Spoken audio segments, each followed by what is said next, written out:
Welcome to the People's Guild with me, Wascal, and my co-host, B. Jangles. We're a couple of Splinterlanders that love exploring all things Pretoria with a wide variety of guests from all across the community and Splinterlands universe. Thanks for tuning in and enjoy the show. Welcome back to the People's Guild. Another week, another episode, another wonderful guest. Today we welcome in from the middle of Florida. Although he refers to himself as Onthemountain, he is very far from mountains. We've got a fellow content creator. He's a madman on Splinterlands TV. He's super passionate. We look forward to diving into, what drives that passion, what keeps that passion burning. Without further ado, we've got Rick on the mountain coming to the People's Guild today for you guys. Welcome to the show, Rick. Good to have you. Hello. Good morning. Really good, man. Really good. You were talking just off air about how you love snow and love Colorado, the mountains and that. And then, but you're in Florida. I'd be just interested how you kind of ended up in Florida, and also just like, you mentioned lots of different places you lived in. So could you just give us a little bit of a background of your little journey? Long journey. I've been pretty much all over the place. Born in Toronto, raised in Detroit, graduated in Orlando, then joined the Marine Corps, been around the world twice, lived in more countries than most people can name and more states than most people have been to. Most recently, I've been in Florida for about the last 2.5 years. My dad came down with his second bout of cancer right after I got divorced. And so I started making some moves to be able to come down and be with him. I got to see him in the hospital, but I did not actually make it down before he passed on. But I came down to help out his latest wife with her kind of passion project. She has a dog rescue shelter, and that ended up being honestly a terrible situation. So I got out of that not too long after actually arriving back in Florida. But I have not been able to get back out of the state yet because I absolutely hate it here. But and I met an amazing woman while I'm here. So obviously the trip wasn't for nothing. And she kind of had very similar circumstances to mine, where she, moved back to Florida during COVID under false pretenses and also wants to get back out. So that's something that is kind of the basis of our relationship, which is awesome.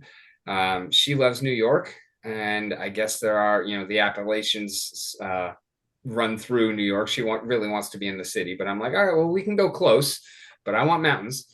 And so yeah, that's kind of where we're at on that. As far as being back in Florida, it's I'm not saying there's nothing about the state that I appreciate, but it's definitely not one that I actively enjoy. I've been back to Florida way too many times, and I want to never come back again. Yeah, it's always interesting. So you mentioned that you graduated high school in Orlando, is that right? Yes, sir. And it sounds like you've done, I hear the military coming out in your response there with the yes sir, no sir. I was born and raised in that kind of household as well. My grandfather was a Navy man through and through, and it was always yes or no sir, yes ma'am, no ma'am, and yeah. So I appreciate you dropping the yes sir to me there, Rick. That took me back a little bit. So you mentioned the back to my original point, graduating from Orlando, and then you kind of joined the Marines, went around the world. You've lived in Colorado, among other places. Sounds like you've bounced around quite a bit, like Westwell just alluded to, and always coming home, quote unquote, to the place where you spent kind of your formidable years of high school and late teens is an interesting one. I had that experience not too long ago before I decided to pull the plug on my latest stint in the States and come back to Taiwan. But I'm curious, Rick, internationally, was this travel all through the military? Did you do some exploration on your own there? No, that was pretty much all through the Corps. My recruiter actually lost my passport, so I have not been able to leave the country since being out of the Corps. But I did live in Okinawa for a year, and I did spend some time in Iraq. and also, Canada, being born there. So like, and I've been, around a little bit. And obviously, the more countries than most people can name, well, that's kind of a little bit of an exaggeration as far as where I've lived, but I have been kind of all over the place. How was your time in the Marines overall? Was it like a valuable experience? Is it kind of did it just like like I imagine for me personally, like over here in Taiwan, you got military service still. They keep changing it. I think now it's like 6 months. It used to be like 2 years, and I've got a boy, and there's a chance that he will eventually join up, depending on the situation when he's old enough. But like, I think personally, for me, I'm thinking it will be a good experience for him because he'll have to do things he doesn't want to do, and I feel that doing things you don't want to do will help him long term. So I was just wondering, like, how were your experiences in the Marine Corps? There was a lot of it that was good. There was a lot of it that was not. There was definitely some of it that I needed. And honestly, like, I think the one of the biggest problems that I had with the thing over the whole process overall is that most people, like, the point of boot camp is to break you and then remake you, and I didn't break. So that I ended up not being a good Marine. And like, I was just too hard-headed, too strong-willed, and still, like, I did not like. I mean, I joined fully well knowing that I was going to go to war, and it's like I didn't mind that. I didn't mind, the field exercises, all the training, all of that stuff. Like, that was what I joined for. My problem was the day-to-day kind of minutiae of being in the military. Because, like, on the back of the military ID where it says product of the US government, they're not talking about the card. Like, it's literally, they own you. And every second of every hour of every day, you are their property, and you are, and that was the part that I didn't care for. Like, it was not good for me. What was the reason why, like you said, you didn't want them to break you? Like, why did you feel that you needed to resist that? And were there other people as well? Were there many people like in a similar train of thought as you? I mean, it's not even that I didn't want them to break me or anything like that. It's just that, like they didn't break my will. I'm a very strong-willed and passionate person. Y'all may have noticed. And it's like, I didn't care what they said or what they did so much. Like, I'm just, I went along with the things I wanted to, and I didn't go along with the things that I didn't. And so I did not kind of become the just automatic following orders. Absolutely. That's what the military wants. And for many people, that's how it is. For some people, it's not. Like, I'm not the only person who has ever, still been that strong-willed person after boot camp. But is it everybody? Obviously, no. There's some people for whom the military is a great fit. I'm not one of them. Mm. I wonder, like, people always talk as well about the camaraderie ship when they're in the Marines or the army, and then when they leave it, that's the like they really miss that side of it. Like, is that something Yeah, you I can mean, relate the to? camaraderie is definitely a real thing, and I think that that's something that people are searching for no matter what. Like, and it really doesn't matter necessarily where you find it, but everyone's kind of going to find it somewhere. I mean, if you look at church, it's kind of the same thing. If you look at cults, it's kind of the same thing. If you look at the Splinterlands community, it's kind of the same thing. Like, no matter what it is, everybody is looking for community.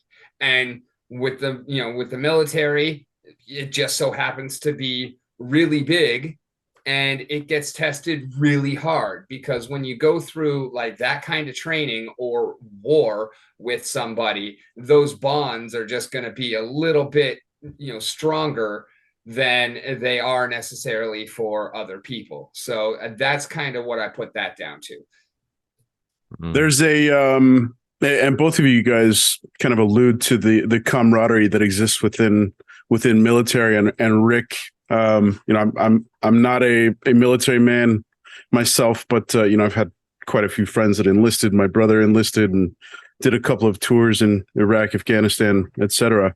But there's a fantastic short read book called Tribe by the author Sebastian Younger, and he pretty much outlines throughout human history that it's the strife, it's the struggle, it's the battles that bring about the tightest relationships, and that's exactly what you guys are both alluding to. And when your life is on the line, it's about that brotherhood and that family that you've developed, and that kind of codependence on.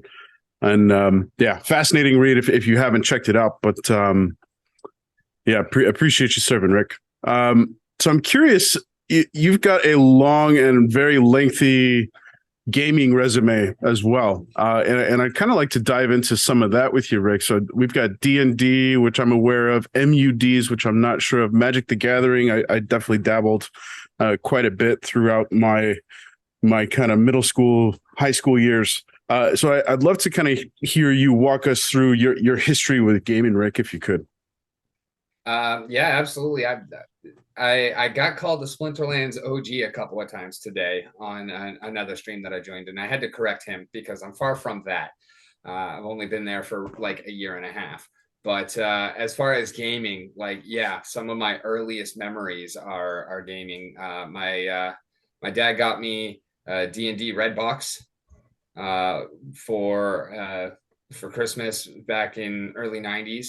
And I was hooked immediately. And then my stepdad taught me how to play MUDs, which are online text-based RPGs, like the earliest multiplayer games, the first internet games, and they were so addictive and so fun. And I put my fist through so many monitors, like dying on a MUD or whatnot. And they were the first games that I really just loved and played every day for hours. And then when Diablo came out, the very first one, I was already super into fantasy because of the MUDs and whatnot. And so it was just like day one, I fell in love with Diablo. And I've beaten it so many times. I actually did a re-playthrough of original Diablo with the Hellfire expansion a couple of months ago on my stream.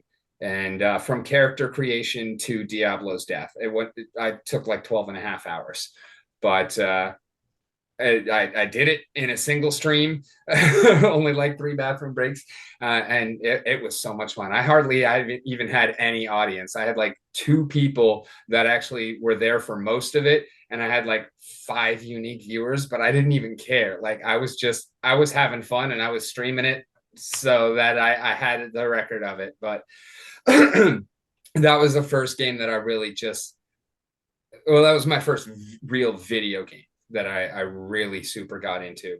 And then, it's just, ever since then, it's been like an everyday thing for me. I've always dreamed of, kind of making a career out of it. Well, it seems like you're well on your way, man. And, I think I speak on behalf of a lot of the community in saying that we're grateful that, you and people like you have found your way and found your footing in the world of Splinterlands. I'm curious specifically with D&D. I definitely played a little bit of D&D.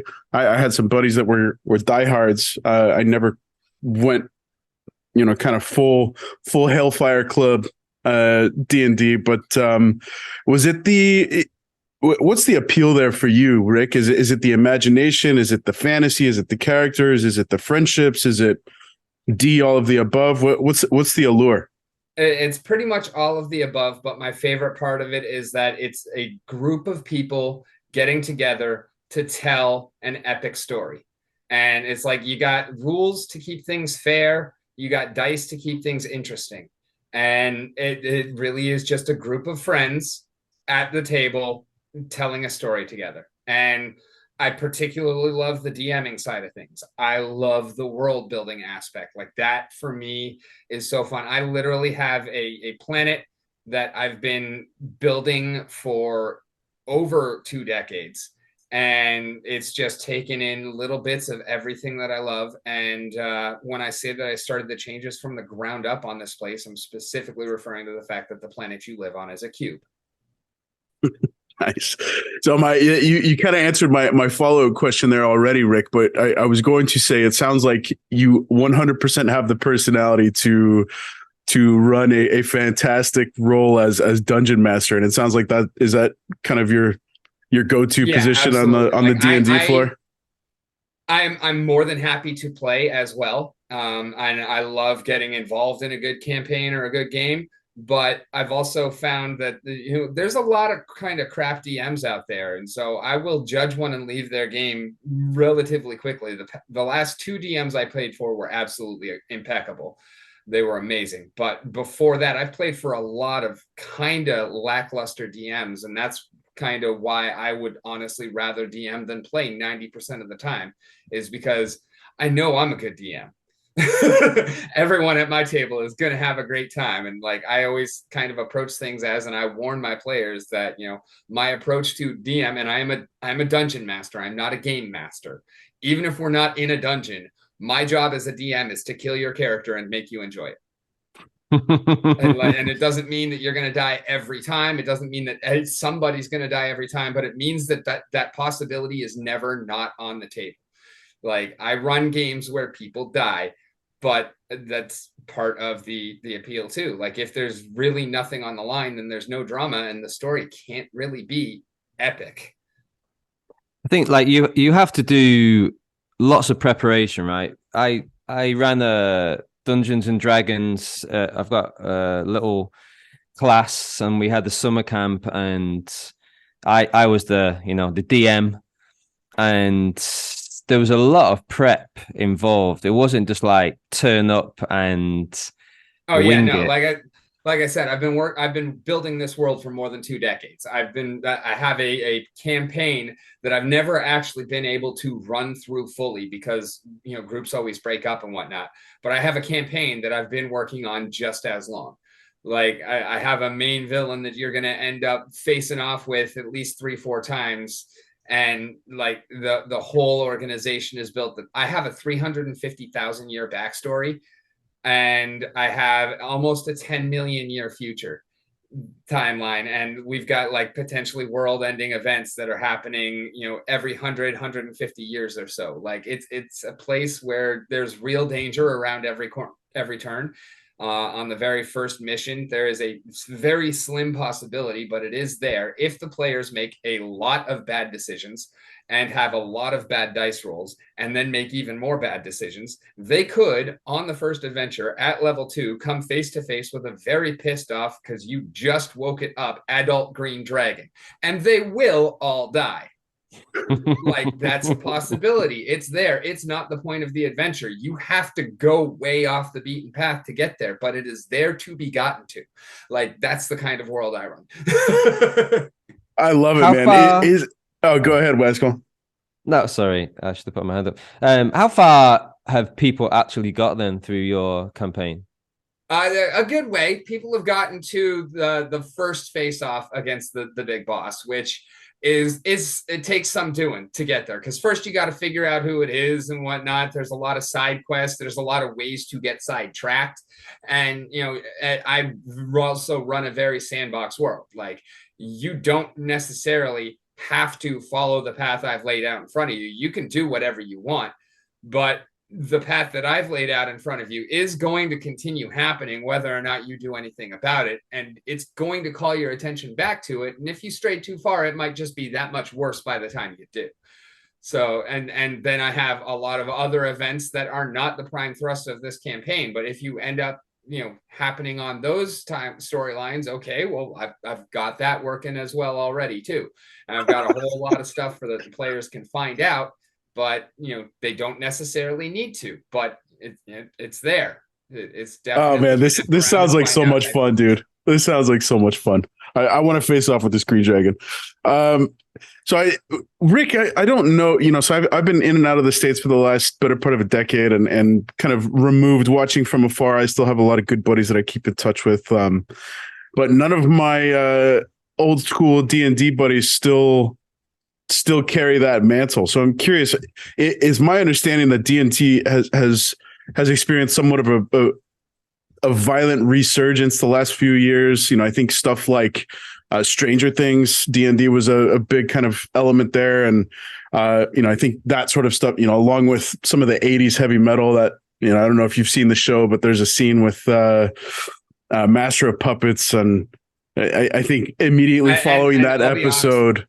Oh, go when ahead. it comes to Master of Puppets, I immediately think of Metallica still, of course, but I also immediately think of Eddie Munson. Like, that performance was incredible. That moment is the best in TV that there has been for a good while now. Like, I completely agree, man. All of televised entertainment. I completely agree. Yeah, that scene was written for that track, and that track seemed to be, it transformed or transversed the time space to have been written for that scene. It was such a well constructed episode scene like that. Yeah, it was incredible, and because of Stranger Things, I think Master of Puppets, kind of set some new records on Spotify and Apple the following days, which is very cool. And I think, it's kind of Stranger Things is very much influencing pop culture these days through things like that Master of Puppets insertion and Dungeons and Dragons. So hey, can you kind of corroborate that? Are you seeing a bit of a resurgence in D&D and in physical meetup communities? I can't really speak to that all that much because I've never really been a big part of a D&D community per se. Like, I've always just had my groups and that was kind of whatever. I've never really been much for like online play, organized play or whatnot. And in all honesty, for quite a while, I got more interested in Pathfinder than D&D itself. Pathfinder is kind of a, some would call it a D&D ripoff. I call it a D&D improvement. Like, before 4th edition came out, when it was, there was 3rd edition and then there was 3.5. 3.5 is the best D&D ever got for me. And then Pathfinder was kind of like 3.75. And so most of what I do is very much like a combination between, D&D 3.5 and Pathfinder. And then 4th edition was kind of universally hated. 5th edition came out and a lot of people really like it. It's a lot easier to teach newer people and to bring them into what D&D is. And I think that plus the spotlight from things like Stranger Things have definitely combined to form a resurgence in the community. But also Hasbro is just a terrible company, and they are killing both Magic the Gathering and D&D. They're making terrible decisions. And one of the great things about like D&D and Magic is that even if Hasbro kills the profitability of the game or whatnot, the community can still carry it on with what we've already got. And so, thankfully there is that to carry us. But I feel like Hasbro is definitely not good for those games. So I feel like you're kind of, my brain is slowly working towards the blockchain as we're kind of conversing through this. And I feel like if there's not already, I suspect that there's some really smart people out there that have started to think through, if not already having put in place something to allow Dungeons and Dragons to continue to propel itself forward through the advent of the technology that is blockchain. Is that something that's available? Are you aware? I don't know anything about D&D blockchain related, but that actually sounds like a magnificent idea. And now you might, throughout the rest of this conversation, hear a little thump, thump, thump. My wheel's still spinning, but the hamster's dead. But no, I've been thinking about putting together a Web3 game for a long time. And I've had some ideas, but you just blew my mind with that. And yeah. It feels like a natural environment for, D&D has never been mainstream. It's always been, kind of the folks who like to, move to the beat of their own drum, so to speak. And blockchain feels like, maybe the next evolution of the technology that would support something like that. and being able to host, virtual games through, I don't know, it just feels like all the pieces are there for a very successful and fruitful marriage between a community like D&D and folks on the blockchain. Yeah, I really actually now I want to start putting together like my Galil. Galil is the name of my planet. Now I want to put that together, and I have some people to reach out to maybe make some collaborations and start making some things happen. Because now I'm very intrigued. I want to do that. Yeah, and make it kind of like an open world explorer type of game. But it sounds like something that could be possible. Like I was going to ask you this as well, with the advent of land. I know this is something that could be, far in the future, because, the way it's taken land to kind of get to 1.0, 1.5, it's taken its time. And in my mind, kind of so it should be, because, to get it right, you got to get it right. But it sounds like the sort of thing that people have been alluding to already with the possibilities of land. I mean, I'm not going to say yes or no, because obviously I don't know any more than the next guy about Splinterlands land, but I don't really get that kind of impression from it. I am super stoked for land and land gameplay, but I feel like it's more of a management type thing, like a resource management game, than an actual like open world explorer, walk around, draw your sword and cut somebody's head off type game. And I could be very wrong about that. Yeah. We had Cryptomancer on, and he did that was like one of his ideas about having like a Dungeons and Dragons element to land in the future. Yeah, and I could definitely see that being a possibility. I don't know anything about it, if that's how things are planned or anything like that, because it's I know that we're looking at the resource management game and the kind of the market game, and then making the item and spell cards for the actual battle game. So like we've already got kind of 3 separate sub games that we know are going to be part of land. I could see them making that explorer style thing also, but I think that would be a lot more resource intensive than everything else that is planned for land. And so I would definitely, honestly, I wish I could say anything else, but I don't see item and spell cards in the game for at least a year and a half. So like, I don't even want them thinking about an open world explorer style until we already have that. And then afterwards, go ahead and do that. That's going to be awesome. It sounds dope. But deliver on what you've already promised first. We don't have the dev resources to spare to start working on that right now. Well, I completely agree with you, Rick. And I think just thinking from a pure numbers perspective, from where we are today, players wise, and where we want to be in the next 12, 24 months, assuming a bull run, regardless if a bull run comes or not, we want to continue to grow those numbers. And there's definitely a lot of ambition throughout the community to grow this to, a 7-figure player base. We've got a fixed number of plots of land, 150,000, right? And we're hopefully going to 10x that in player base is kind of what I think a lot of folks are hoping that Splinterlands can achieve. So with the 3 kind of facets that you just kind of hit on the head regarding land, that leaves a lot of folks in the community without any stake in the game in terms of their interaction with land outside of, purchasing resources off the market or crafting items and spells from those resources that they purchased, something along those lines, where I think the great intersection between, that amount of players that are not landholders and the land is through things like, Cryptomancer talked about things like boss fights, and we had the scavenger hunt for Rooney. I think it was Chatter and a couple of other guys kind of running that where you had a free whitelisted spot, or I forget what the prize was, but there was a text-based scavenger hunt. There were some photos to kind of guide you through that stuff.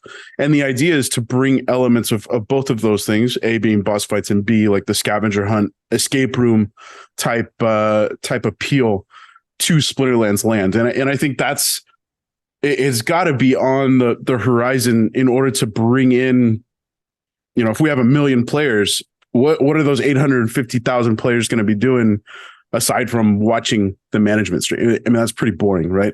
So there's got to be stuff on the horizon to incorporate that massive chunk of the player base into land, even though they can't be land holders.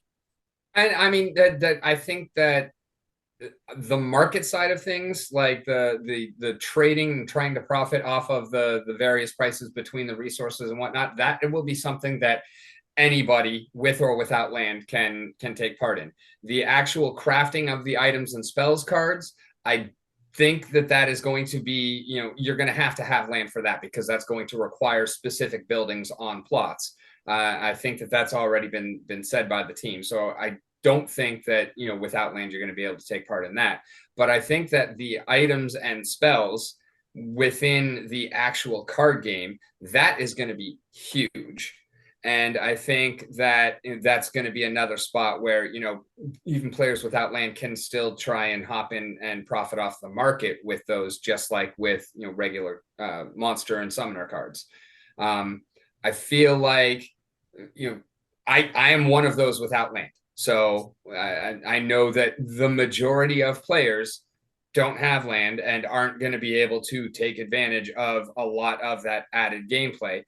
I do feel like at some point there will be some added, things that are able to be done. But also I feel like we can kind of let the boss monsters take a back seat, because Splinter Forge already took care of that for us. I mean, I know it's something that Aggie's super excited about and still wants to add to the game regardless, but I feel like that's something that can take a step back and allow more focus on other things, just because, I mean, I'm sure they would do it different than Splinter Forge, but for the people who that's something they really look forward to, I mean, Splinter Forge very much gives that feel. That's kind of the way I describe it when I'm introducing people to it, because that's also, how you can get people thinking about it in the right direction. I had so many people, play a few games and they're like, oh, I just keep losing. All my guys keep dying. It's like, you're not going to kill the boss. That's not what it's there for. Your job is to do as much damage as possible, as many times as possible, to contribute as much as possible to the world, killing the world boss. So I feel like that's something that we've got, and it's already there. You just mentioned Splinter Forge, and I've definitely been interested in it and wanted to try it out, but I just haven't got the time. Like, so for someone who hasn't actually kind of researched it and played it, like, how would you describe it? And do you think it's something that people should be focusing on as well as Splinterlands? I feel like it's definitely a way to have some fun if you're out of ECR and stay within the Splinterverse. And it's definitely a way to, kind of maximize your earnings on your assets, because you are using your Splinterlands cards there. It's not as easy to get into now as it was a couple of months ago, because now, much like with Splinterlands, if you don't have cards, you're earning reduced rewards. In Splinter Forge, if your hero doesn't have any cards equipped to them, you are starting to earn reduced rewards. But it's still it's a great fun, and it allows you to think about your Splinterlands cards in a different manner as well, because of the fact that you're using 2 summoners, and you've got up to 7 creatures to begin with, 45 mana, and then with the right equipment and gems, you can actually increase those numbers. So there's a lot of different ways to put your monsters together, and things to think about that can help you actually become a better Splinterlands player as well. And like Inspire is a skill that I never really had access to in Splinterlands. And then when I started putting Splinter Forge teams together way back in the alpha, because I had really good equipment, I had really good gems. I was able to do some really crazy things, like putting together a team where I got to put 3 Inspires and Tarsa buff on a Carnage Titan, and he's doing 1.5 times damage because of the way that Splinterforge works. That really made me appreciate an ability that I had never really used in the actual game before, and I started using it there more as well, and to better effect. So the differences that are present in those gameplay can really help you think one way or another differently than just putting your teams together in Splinterlands. So I feel like it honestly not only does it maximize your returns, but it also maximizes your returns. There's some good food for that for you. Yeah, I've dabbled a little bit in Splinterforge, and maybe I'm one of the few, but I didn't find the element of fun to be present for me. It felt like Hawks recently released a video, and shout out to Hawks for doing so. But called out the very spammy, repetitive nature of Splinterforge, and that's what I felt like was it was just, you're fighting the same monster. Yeah, there's random abilities that are tacked onto the monster, the boss monster. I don't know if it's every battle, every other battle, but they change and they keep things a little bit fresh. But for the most part, it felt like it was just plug, play, repeat, plug, play, repeat. But I will say I love what the guys at Splinterforge are doing, and I think the precedent has now been set as we have a successful fork, and the community is responding well to it. And for a long time, the Forgium, the token, it was trading in excess of what DEC was getting, which is that's testament to what they've built as a fork to Splinterlands. And like you say, I love the power of being able to use our Splinterlands assets in different things, and we're about to see another creation of that facet of the Splinterverse through Soulkeep.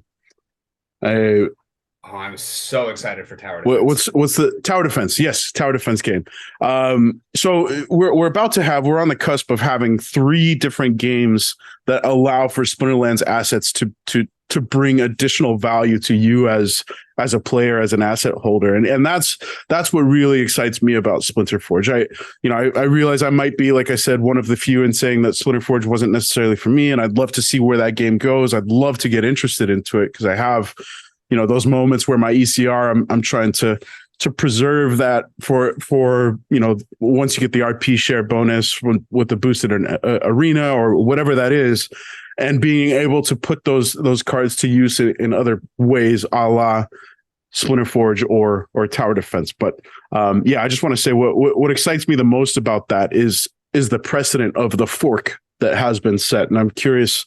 There's got to be other folks out there that are working on some cool new ways to use Splinterlands assets as well.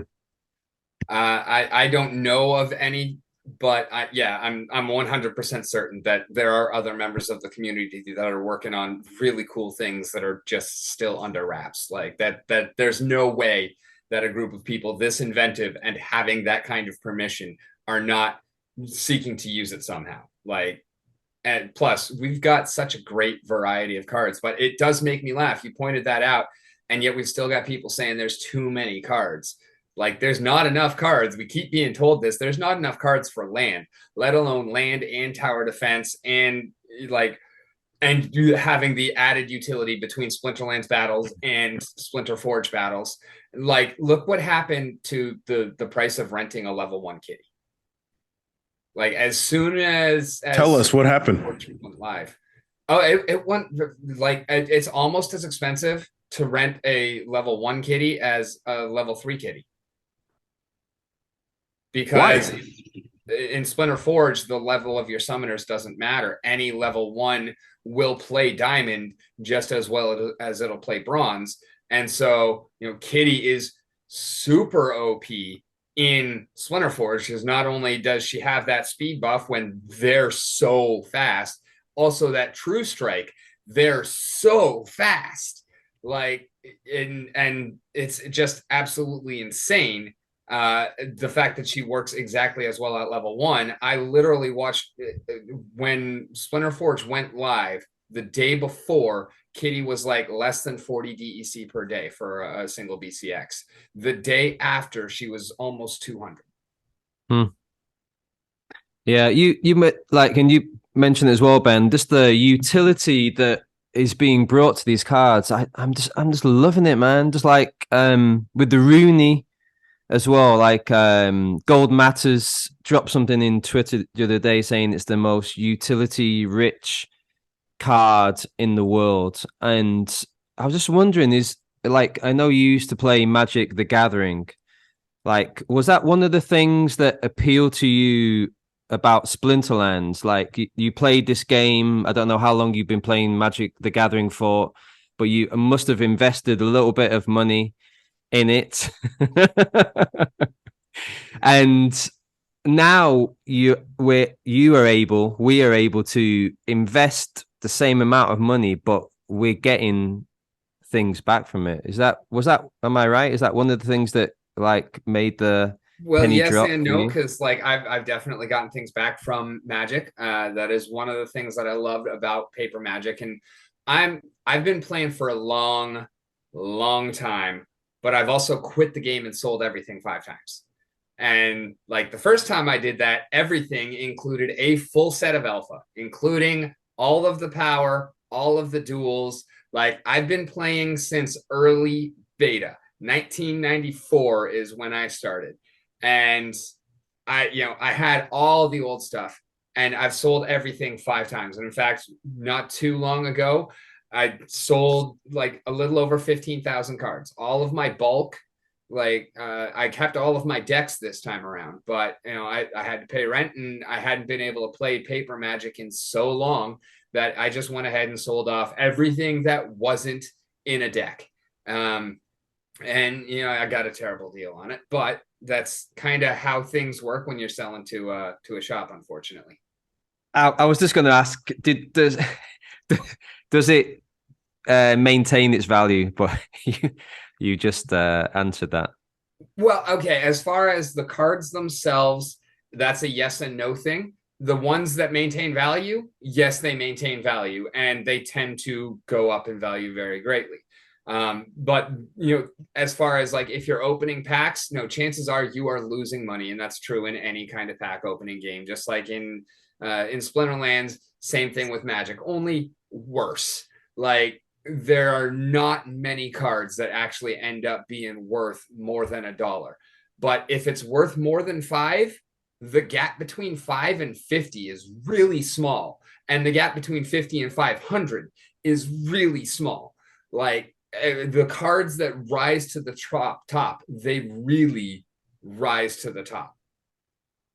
And it's also like you can't buy external potions and rub your pack of Magic the Gathering cards before you open them up, and I'll offer a sacrificial glass of wine to the gods of Wizards of the Coast, right? To bless these cards to.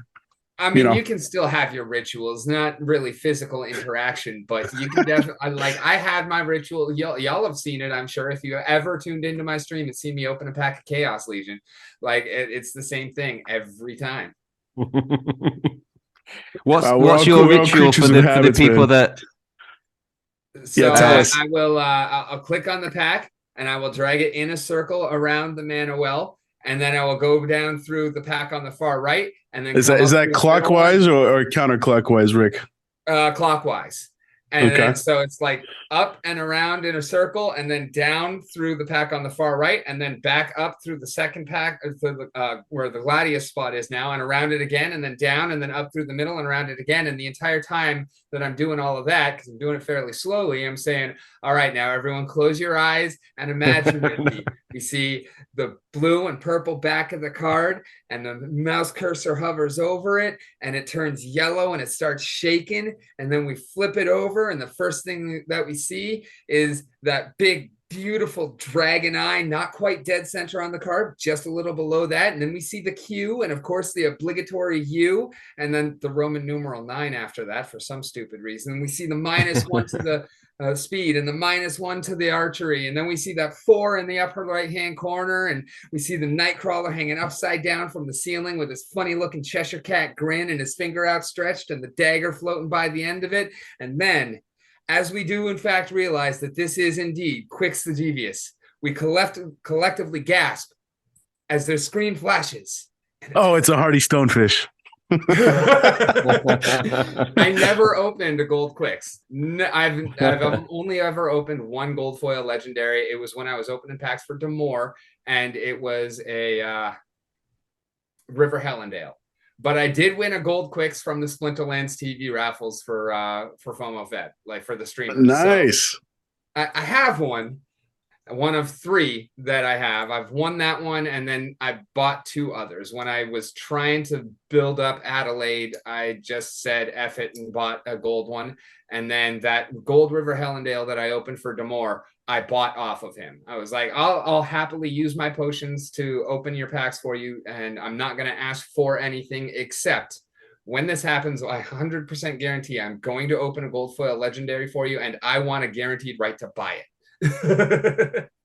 Are you a collector? Are you one of these people that when they get their gold, you will just kind of keep it and hope in the future it's gonna, maintain or like increase in value, or are you just one of these people that will sell it straight away and then buy some other assets in the game? Oh no, I'm absolutely gold is the only thing that matters. Like the first Hive blog I ever wrote was 5 reasons why you should be buying more gold foil cards right now. Like I sold pretty much my entire collection. I put every card that I owned up on the market back in November when SPS hit 4 cents.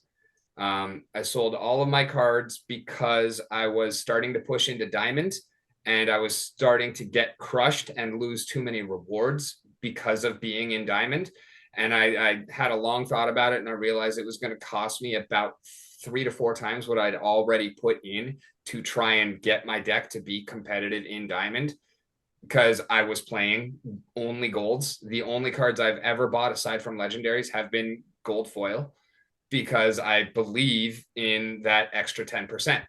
And so then it was like, okay, well, it's going to cost me too much. I can't do it to move into Diamond reliably. And SPS is just so cheap right now. I had a guildmate who had actually done the same thing, sold his collection, bought SPS. And I was like, you know what? I think that's probably the best way forward for the game. And so that's what I did. I sold all my cards, and I almost quadrupled my stake in SPS. And then since then I started renting, and then, Nifty happened. So I got a Nifty deck. And then after the player splits on that started to kind of dematerialize, I talked, Halazor is a good buddy of mine, and he is, pretty big whale. And he's also a modern player. So he's got this, fully maxed out wild deck that wasn't being used. And well, now it's being used. So I got a good deal going on with him. And because of that, like I pretty much have no Chaos Legion or Rift Watchers and very little Untamed. Like all of his modern cards he's using, but all of his wild cards I'm using. So I've got like a max level Kraken and a max level Hydra and Lord Arianthus and so much other stuff that is just so fun that I never got to play with. And so I'm really enjoying Wild right now because I've got his deck. And, when Land does come out, I know that I'm not going to have those cards anymore. Hopefully I'll have something else done by then. Hopefully I'll have enough of the Soul Downs built up. But yeah, it's been kind of a journey with my deck, and I've been all over the place with playing. And that's, one of the things that makes it so fun. But you were asking about how I kind of got to Splinterlands from Magic. It was because when COVID happened, couldn't play face-to-face anymore. And I had looked at Magic Online before, but I absolutely refused to spend that much to buy cards that I don't own. And, you can somewhat kind of, sell cards and get your money back on Magic Online and Magic Arena. But, if Magic or if Hasbro doesn't like something that you did, they can ban you, and then all of your is just gone. Like if I got banned from a FLGS for whatever reason, I can always take my cards and go somewhere else and play, or they can't stop me from, selling my cards on eBay or whatever. Hey, Rick, what is FLGS? Friendly local gaming store. So that's like where you would go to play Friday Night Magic and whatnot. And like, yeah, I still got my friends that I can play with. Like, they can't stop me from playing Magic. They can't stop my cards from holding value. That's what I loved about Splinterlands when I first got into Web3 gaming. Yeah, you definitely had, for one of the more modern players, I think you and Waskell must have joined right about the same time. Waskell, remind us, I think you came in September, October 2021? August 21. August 21? July 21, yeah. So is that that June or July 21? Yeah, go ahead. I came in with a few thousand Chaos Legion packs left on the market. Like, that's exactly where I came in. Before the SBS airdrop, before Chaos Legion, or not Chaos Legion, Untamed. I came in with a few thousand Untamed packs on the market. Didn't have the DEC to buy it. So like, I never actually got a pack of Untamed. I did get 1 or 2 packs of dice. And then, I was here at the beginning of the SPS airdrop, but I did not really understand how overvalued DEC was for that. So I made the mistake of every time I won any DEC, I was putting it into cards to build up my collection, because I didn't own any cards at that time. And I was like, well, collection power matters, DEC matters. Didn't really realize the discrepancy between the two. I definitely should have been hodling my DEC at that point. Well, to be fair, man, it feels like it's a completely different game to where it was, a year and a half ago.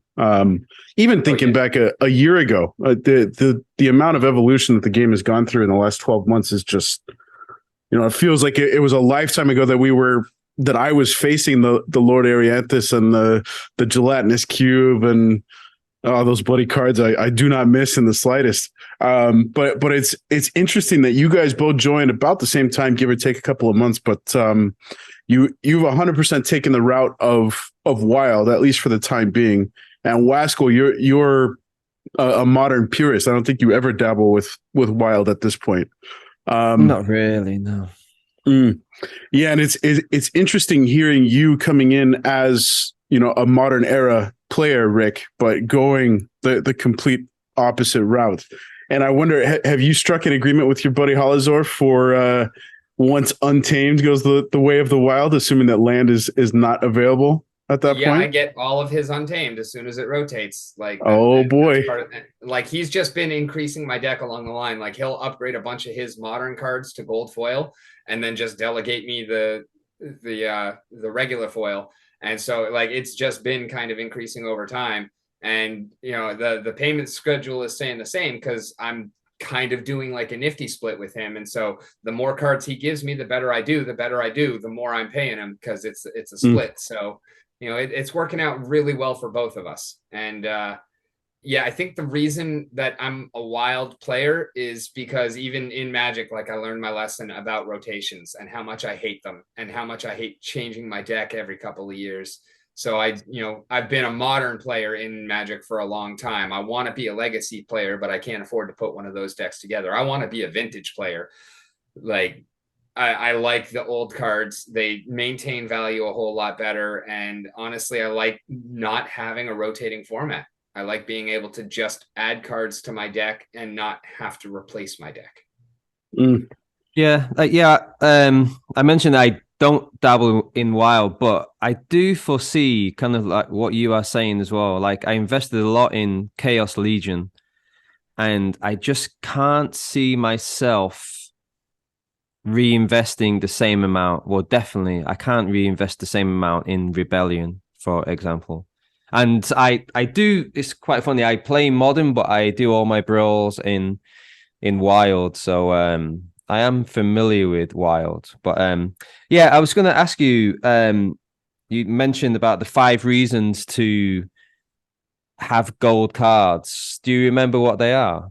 I can pull it up for you to go line by line. But reason number 1 was that they're not level 1. This was very, very early in my career, like when I was starting to get from bronze up into silver and learn about leveling up cards. So that really made a big difference for me and was one of the things that really stood out. It is obviously less important when we're talking about gold, diamond, champ level, or bronze.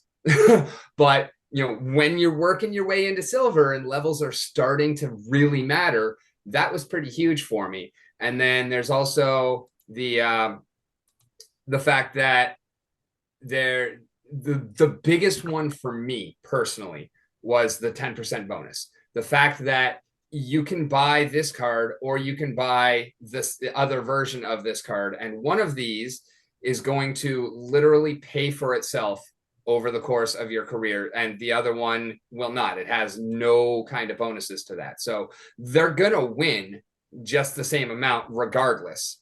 But, with a gold, that extra 10% literally means that the card will pay you back for the upgrade over time, as long as you win with it. But, compared to the other one, again, if you don't win with it, you don't get anything.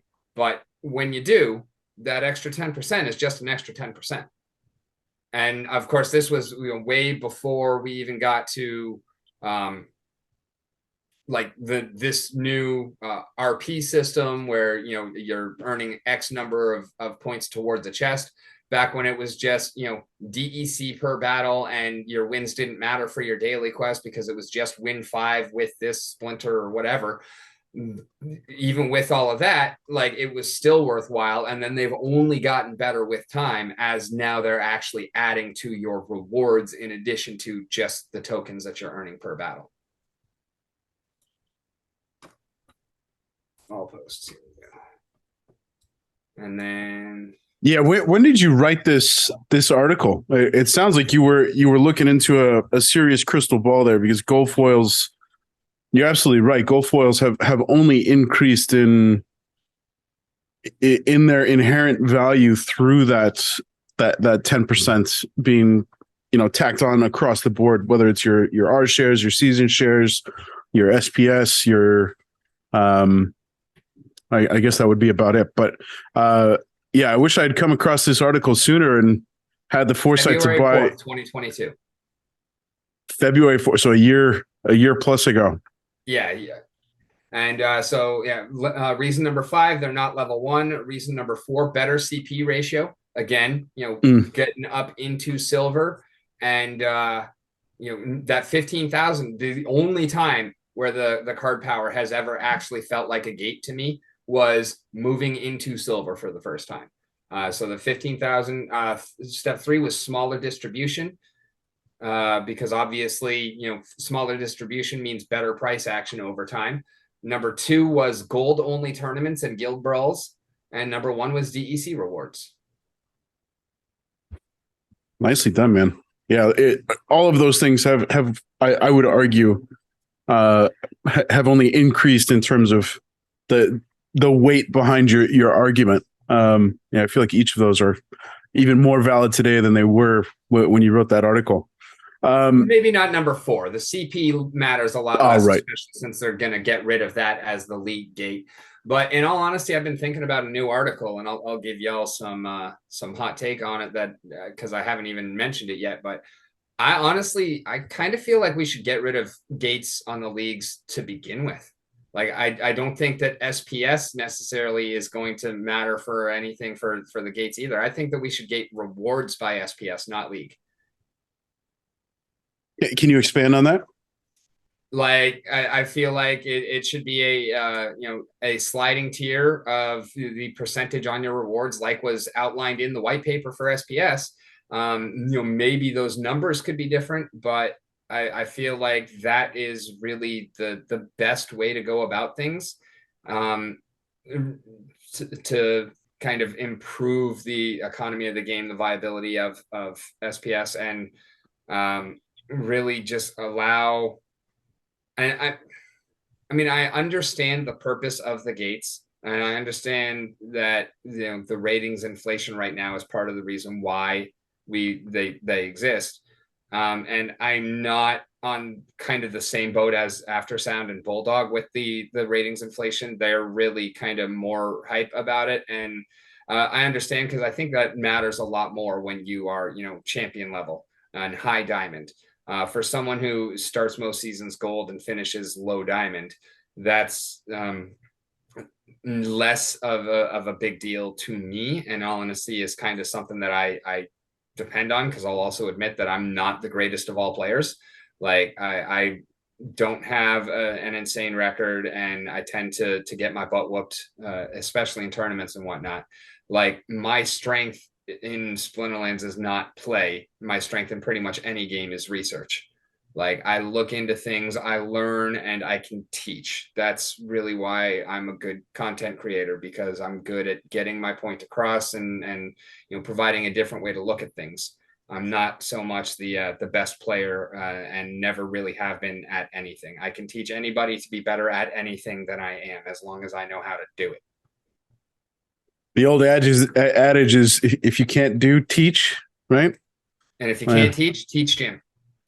That's one of the greatest movies of all time, man. I just watched School of Rock not too long ago, and that's one of Jack Black's best, man. It's so funny. Oh yeah, absolutely. I quoted School of Rock earlier when I was streaming with Prime Rogue. Y'all might know him as Carry the Zero on Hive. But he's someone I've been working with a lot lately, and he said something about Rent, and I was like, no, you're not hardcore unless you live hardcore. Of the Rent was way hardcore. Yes, man. I hope the quote was acknowledged. Oh yeah, absolutely. Yeah. Kind of all three of us got together and started jamming out with it. It was fun. Hey, I'm really interested about what you just mentioned before as well. If you could take a step back about what you did with your deck, and you bought the SPS. So are you like, having done that now, do you feel that was still the right move to do? Yeah, I mean, I can think that I probably could have had better timing on it. 1 week one way, 1 week the other. But overall, I'm still pretty happy I did it. I just broke 14,000 SPS a couple of days ago. Nice. And the only time I've ever unstaked any has been right before Rift Watchers, just to, prepare for the pre-sale. But other than that, I've just been stacking up my SPS the entire time. And I still believe that SPS is going to get back to and surpass $1. I believe that, if Splinterlands is a viable game in 5 to 10 years, then we will see SPS at $5 to $10. Because once land comes, that flywheel is going to kick in hard. Either that or the game's going to die. Like, there is pretty much no middle ground. It's like you said earlier, and I really appreciate the fact that you said it. Like, yeah, as much as when we want land needs to happen, I'm glad that they're taking their time on it, because it has to be done right. If land flops, the game dies. It might not be overnight, but it won't take long.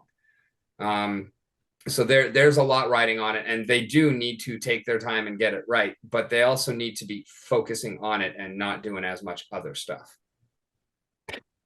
Like, that's some would say, like, for someone to say it's going to be $5 or $10, that's a very bold statement. But like you mentioned before, like, you don't just pull things out of a hat, right? Like, you've obviously researched this, right? Like, yeah, and the possibilities.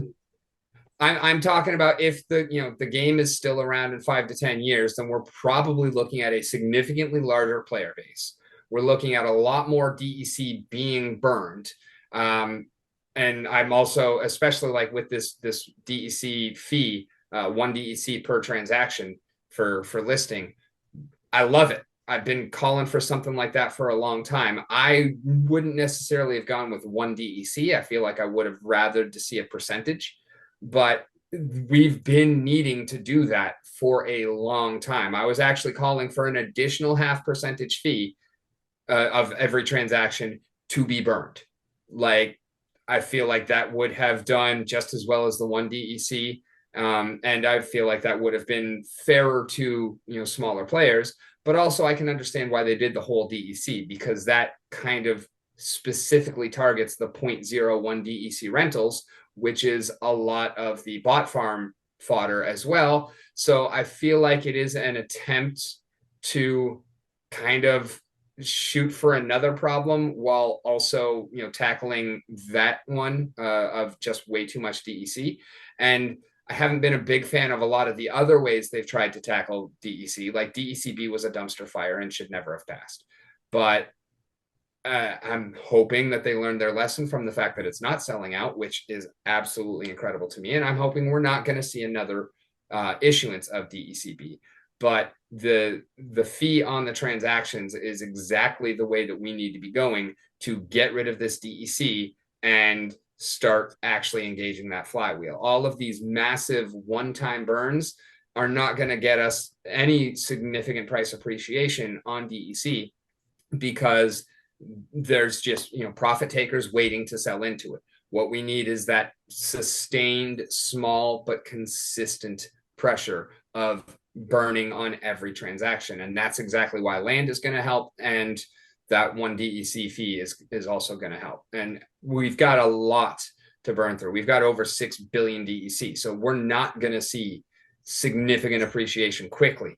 But when we do start to see appreciation, it's not just going to be eaten away immediately either. It's going to be real, tangible appreciation that's going to take a long time, but it's going to last a long time as well. That's how I feel we need to engage the flywheel to actually apply that pressure to SPS. And that's why I believe that in a period of 5 to 10 years, we're going to see SPS appreciate significantly, because I can honestly see 500,000 SPS being burned over the next 5 years, a billion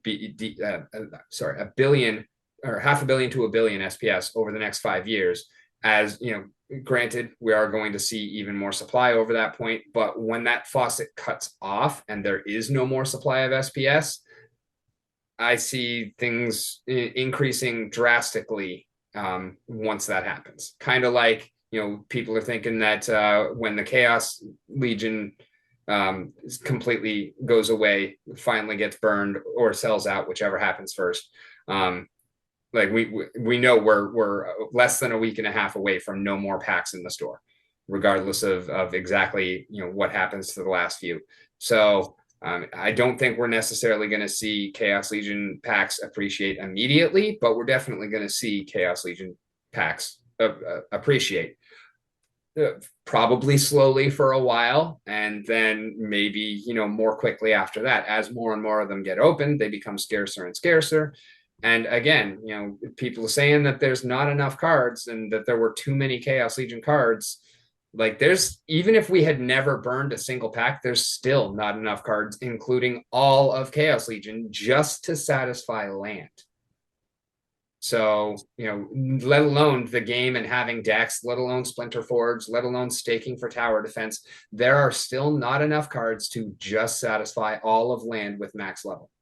Well, yeah, a lot of great points there, Rick. And I'm looking at Splinter cards at the moment, and it's been a while since I've come back to this site and looked at what is the current status of all Chaos Legion packs.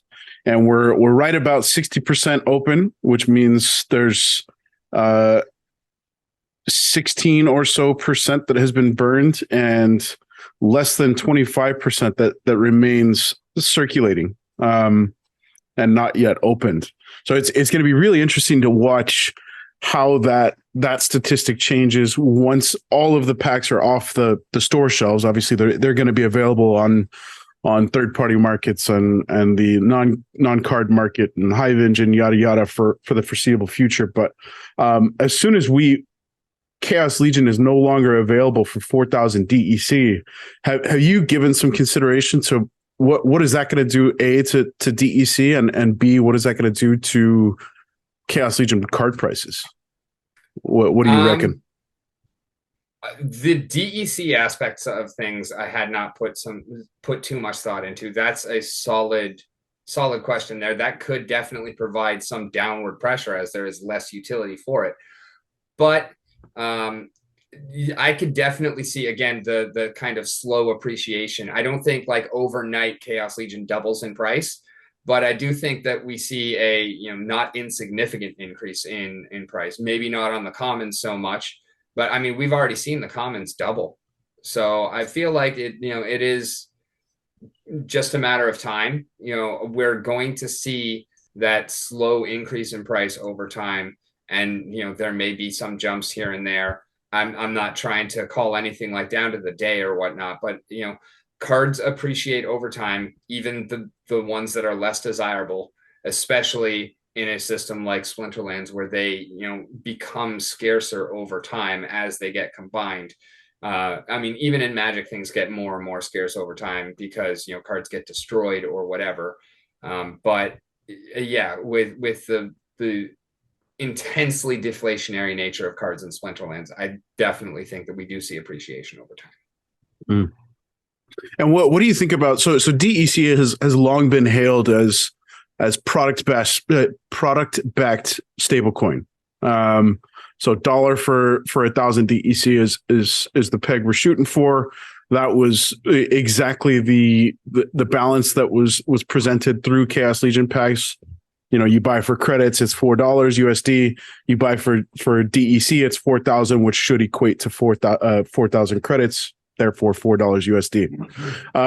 And that's about to go away. Do you think we need to have products always available on the market for that equitable trade? Like, should we? I suspect I'm surprised we haven't seen it yet, but I'm surprised we haven't seen another proposal to bring Rift Watchers for 5,000 DEC come into the mix. I don't think 5,000 DEC will pass. I think that $5 worth of DEC and a voucher would potentially pass, but I think that the community has spoken very loudly that they do not want a DEC at peg price for Rift Watchers, especially since it was sold for SPS at value. And so then that's exactly why Rift Watchers is moving so slowly, I feel. I'm not willing to spend that many SPS for a Rift Watchers pack, period, end of story. I would consider it if we were at like 80 cents or $1. Then I would consider it. Like I'll burn 5, 6, maybe even 7 SPS for a pack, but there is no way I'm burning 40 for a pack. Oh, so, and it's like 180, 190 exactly. At the moment. Yeah, I wouldn't do 40. There's no way in hell I'm doing 200. Like it's just ridiculous to even like conceive of that right now. And I feel like I do have an SPS spreadsheet that I don't necessarily update every day, but I do kind of keep up on. And one of the things that I track in there is SPS burned for Rift Watchers, or SPS in the DAO from Rift Watchers. And I'm actually very surprised to see it going up as much as it does day after day. It's about like 20,000. So Rift Watchers is still selling, not quickly, but it is still selling for SPS. And I don't understand how. Like, I don't get how people. Okay, so I think what people must be doing, and this is how I would certainly go about purchasing Rift Watchers if I was looking to do so in bulk. You bring in external fiat, right? You're not using the SPS that you've accrued in game as rewards, because it feels like you're trading an arm and a leg for a single pack of Rift Watchers. That's a hard bargain. I'm right there with you. I'm not going to spend the better part of 200 SPS for a single pack when more than likely you're going to get 4 commons and a rare. And granted, those cards do have some pretty significant value, but my gut tells me that when we see 2,000 or 20,000 SPS getting burned into the DAO or moved into the DAO as a result of Rift Watchers purchases, most of that's got to be coming from external fiat, just going directly into swap for SPS, swap for Rift Watchers, right? Yeah, which is a different story. True. And so yeah, that's the only way I see it being done, because you fight tooth and nail for the SPS that you got, but also I don't understand how people are selling SPS at 2.5 cents. Like that's just absolutely asinine to me.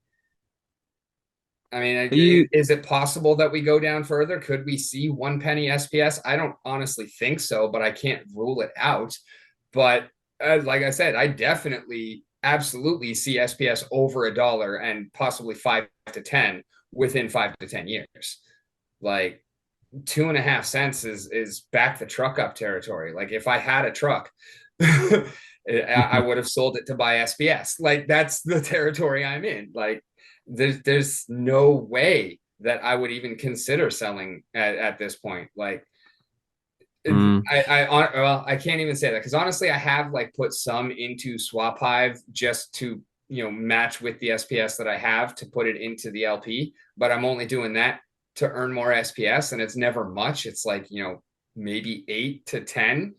It's just because I'm basically everything that goes into stake stays in stake, and then everything that I get off of my stake and off of my pools goes into the pools. So I really like the liquidity pool rewards from SPS. They're good on their own and they're good on the Splinterland side. So like, yeah, I'm all about it. I love passive returns. That's my favorite part of this whole Web3 thing. Everything that I do is pretty much aimed at passive returns, and I've got a whole lot of other projects I'm involved in, and most of it I take those profits and I put it back into Splinterlands.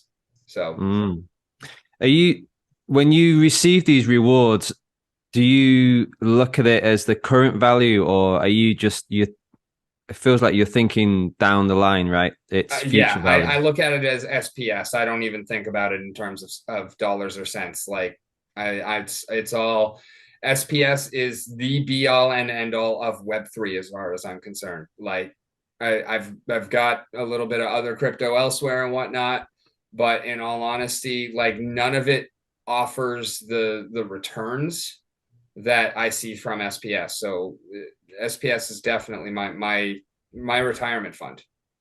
What? Yeah, I just want to ask just one question. Sorry, I just put up that hand just before you spoke. What gives you that confidence? Because for some, they might say, "Oh, you shouldn't put all your eggs in one basket." So you're seeing something that possibly other people, I imagine, definitely some other people are not seeing. What are you seeing, and why are you putting so much trust in SPS? Well, part of it for me is I don't really have enough to go around. Like I can't make a significant investment in a bunch of different places, and so as SPS, we've definitely seen some down for it, but it's really something that I believe in overall. Because unless this game fails, like it doesn't have anywhere else to go unless Splinterlands just fails. And I have trust in this team. I have trust in this game. This game is super fun. I mean, I've been with Magic throughout the history thereof, and I made that mistake of selling out and getting out of it a few times. And this last one, when I sold off most of my collection, that was for a better reason, because it was like I reallocated some of that money into Splinterlands and I paid bills with the rest. When I was younger, I mostly just sold off my collection because I got bored of playing and wanted to go party. So it's kind of a different scenario there, but at the same time, I've still done that 5 times and I learned my lesson from it. And like like they say, fifth time's a charm, Magic, dude. And I think this is a better game than Magic. Yeah, like they say, fifth time is the charm, Rick. That's what they say. Well, no, I was young and stupid the first 4, and this time, like I said, I learned my lesson. I sold it for a good reason, and also because I still have all of my decks. So if I want to go play, I can still play, and most of my valuable cards naturally in my decks. So like it's not like this time I sold my Power 9 and my full set of duels. Like I've got all of my fetches because I play all of my fetches, most of my non-basic lands and whatnot. And also I'm at the point now as an adult where if I want to build another deck, rather than search through 15,000 cards to try and find the cards to build it, I'll just order the cards I need to build it, because that's going to save me so much time anyways. When we moved, my fiance and I, not into this house, but into our apartment before this, I actually had a box, like the bulk of my collection in one box, upended in the U-Haul. And so I had to clean all of that up, and then I had to reorganize it. And it took days of like hours of sitting there in an uncomfortable chair at a terrible table, reorganizing everything. And it was like, I never want to do this again. So that was also a big part of the reason why I just sold my collection. It's like, all right, I'm keeping my decks so that I can still play whenever I want, whenever I get the chance. I'm going to use this money for good elsewhere. And, you know, if I ever want to build another deck, which I know I will, I'm just going to, rather than try and build something substandard out of the cards that I have, I'm just going to buy the cards that I need to make it right. I really appreciate your perspective on long-term SPS, Rick. I don't know if I share the conviction in $5-10. Of course, I'd love to see that. But short to medium term, we do have two potentially revolutionary pieces being introduced into the overall formula of SPS value, right? One being land, which we've talked, ad nauseum throughout the community for the past couple of months, and especially as we edge closer and closer to the fruition of land. But number two, and I think it continues to fly under the radar a little bit, but validator nodes. We still haven't seen. I don't think that's been moved onto the private net just yet for testing, but I think that the power that SPS validator nodes and running that SPS network is going to allow for the team and hopefully present, case in point for the long-term value of SPS is, we're going to be able to visualize that and see that, and more folks are going to start, looking up from the short term and focusing further along the horizon, like you are, and looking at SPS volume, not SPS price, right? Yeah. And it sounds like that's your perspective. Is I'm looking at the number of tokens that I have long term and associating that with that long term projected value versus, I could make a quick buck today selling my 50 SPS, right? Yeah, exactly. I also understand that, in this short term, we are seeing a lot more sell pressure on SPS because that's the only way for the bot farms to recoup any kind of investment or any kind of profit. So I kind of have to keep that long-term look. Otherwise I just, would kind of get hopeless about SPS because right now it doesn't look good, but I know that there's a hard limit of 3 billion. I know that, technically the DAO could vote more, but I mean, we're not going to. There's so much pressure from the whales that would lose the most if, there were more made. So I don't see any possibility of the DAO actually voting more SPS into existence. And I think that's part of the brilliance of the DAO governance. And I mean, does it have its problems? Yes, absolutely. Everything does. Just like any of the solutions that have been put forth by the team, any of the changes that have been made to the game, none of them is a silver bullet that's going to answer everything. But, it's kind of incremental improvements, and they've been doing a great job of that.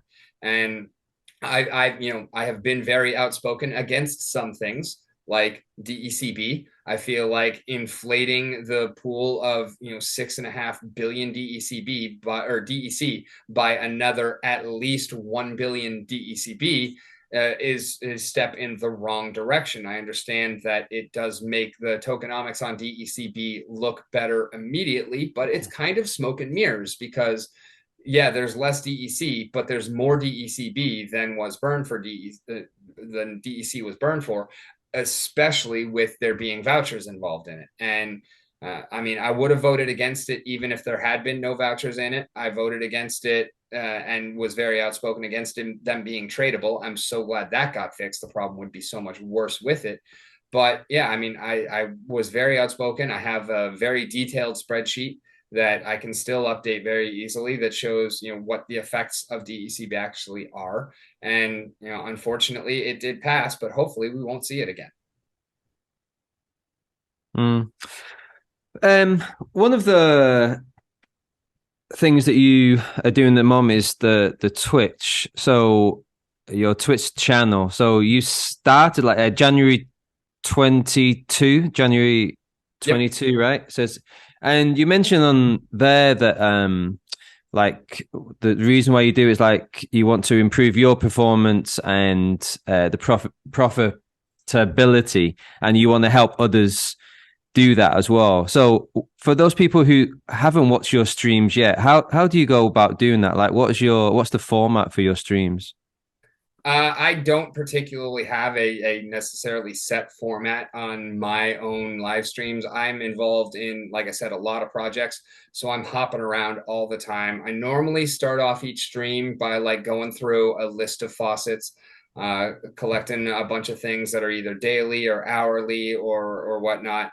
I have a large number of games that I've already quit. I have a decent number of games that I'm already on my way out of.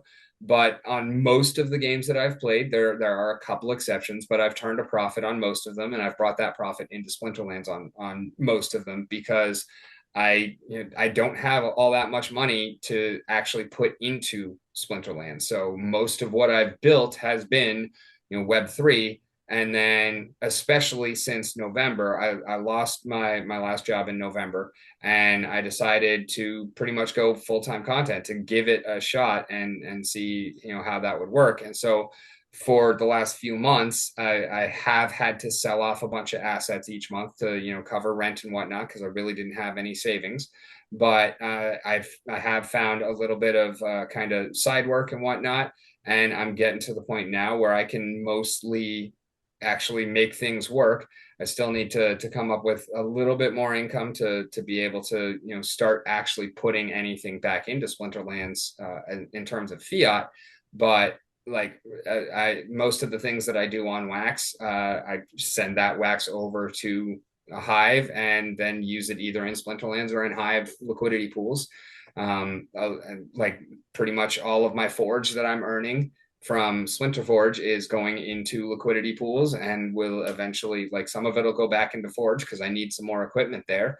But in a large part, it's just building up passive and whatnot to help me get to the point where I can really start putting back into Splinterlands proper. So it is like everything I do is pretty much about Splinterlands and trying to grow my card collection and my SPS because those are the things that I most believe in. Man, you got to start selling your DMing skills and your campaign for SPS, bro. I'm not a huge fan of the online versions of D&D, or like, to me, it's much like Magic is much better face to face than it could ever be on a computer. D&D is much better face to face than it could be. I mean, Discord is a great tool for it. My group that I was playing with up in Colorado, when COVID hit, we started playing over Discord like during the early days, and that actually was super helpful because then when I moved to Florida, I was still able to partake in the campaign for a little while. But then, once COVID started getting a little bit better and people were more confident about hanging out face to face, then the group started meeting face to face again. And then Discord for one person just doesn't work. So unfortunately, I'm no longer running with them, although still, cool with all of them, talking with them and whatnot. But that was the last campaign that I was actually part of. And I've tried a little bit with like Roll20 and a couple of other different like D&D platforms over the web for virtual play, and they have some really nice aspects to them. They have some really cool controls and functionality, and so I have used them a lot for testing out like one particular one shot that is a little place that you will never be sent to in Galil, but if you happen to end up there, I've run this with about 20 different groups and nobody has ever survived it. And it's a pristine record, bro. That I'm never going to put it anywhere that is like you're intentionally going to find, but if you go exploring in the wrong spot, you might just find it, and if you go in, you're probably going to die. But it's not like it's inviting either. Like, you're going to know before you go in there that it's probably a bad idea to go in there, but if you do go in, you're going to find out exactly how bad of an idea it was. But yeah, like, I wanted to make that a really fun and interesting. It's a completely homebrew creature that nobody has actually figured out how to deal with at all. And it's actually based on one of my favorite minis that I've ever painted, because I get really into stuff like that. I used to sell terrain, like I'd make stuff out of cardboard and whatever trash was around the house, and make really cool terrain and whatnot out of it, and then sell that. And that's used to be how I paid for my magic habit and how I paid for my paints and my minis and whatnot. Like I did both of the first two Reaper mini Kickstarters, and I pretty much went all in on them. And so I have a dragon, the skeletal dragon, that's literally about this size. Like it's from shoulder to shoulder on me, and it's huge. And when you consider the fact that, like, for D&D minis, a human is about a 1 inch tall on a 1 inch square base. That's a huge skeletal dragon right there. Like, and I love it. I haven't even finished painting him, but I did a Comic Con one year where I did some DMing on the Pathfinder side of things, like for organized play. And one of them was I ran a mission where it was like we had 30 different tables in the convention center. And there was one DM, the dude that I was working for, was up on stage. And so, like, every table was full, and we were all running different groups of different character levels, but we were all doing the same mission, doing different parts of it. Every table had their own little part to play in this. And then the dude that was on stage is running all of the tables together. And it was one of the coolest gaming experiences I have ever had. And it like led up to the point where, as the big bad boss fight actually happened, like every table had their own thing, and we all in synchronization had our own speeches that led up into, at the final moment, he's up on stage just screaming as the big bad evil guy busts out. And then, like, we're all doing different things, fighting some minions, trying to do different things to this part of them or that part of them. And it was literally just 30 tables, each of which had 4 to 8 people at it, just all in unison working on this one massive boss fight. And it was just insane. It was like World of Warcraft raid, but in person with dice and paper at a table. It was so epic. Hey, you should somehow put it on your YouTube channel, man. I think definitely, just like, in the community section, just like video, like what you have created back at your, your world. Yeah, that's a pretty good idea. I have definitely been thinking about making more content about it. So far, it's been mentioned on a couple of streams, and I've showed off the planet once or twice. When I did my off the cuff interview with Luke, we talked about it for a little while. But yeah, I think it's something that I've got a lot of work done on, and it's time to start sharing more of it. And also, my fiance recently, for our anniversary, she got me a beautiful set of dice, and it was kind of like that was the official, all right, you can go ahead and get a D&D thing going now that we've got the house and whatnot. I built a fire pit in the backyard, and so yeah, it's really time to get a face-to-face group going. And I've got some ideas for, I have a projector that we used to use as our TV, but we don't really have a suitable wall for it in the house, other than this one right behind me if I take the green screen down. But also, I've reorganized in here, so my desk is no longer really in a place to cooperate with that. So it's pretty much unused now. And I think I'm going to set it up on the porch from the roof, pointing down at the table, so that I can just set up all of the kind of the Roll20 style maps and whatnot, and just have them projected down on the table, and then still be playing with actual physical miniatures, pen and paper and whatnot, but without having the kind of added work of hand drawing all the maps and erasing the play mats and whatnot. Because I mean, I love play mats, they're awesome, and the fact that you can just endlessly wipe them off, redraw a map, wipe them off, redraw a map, it makes for great gameplay. And then having all of those physical maps also makes for great gameplay. But then you've got all this more stuff that you have to keep track of, that you're lugging around with you, that can get out of order and whatnot. So just having the digital projector overhead, be able to put it on the table and move things around and everything like that. And also the added functionality that some of them have of, like, you can only, I can reveal the map in kind of stages, so you can only see what you can see.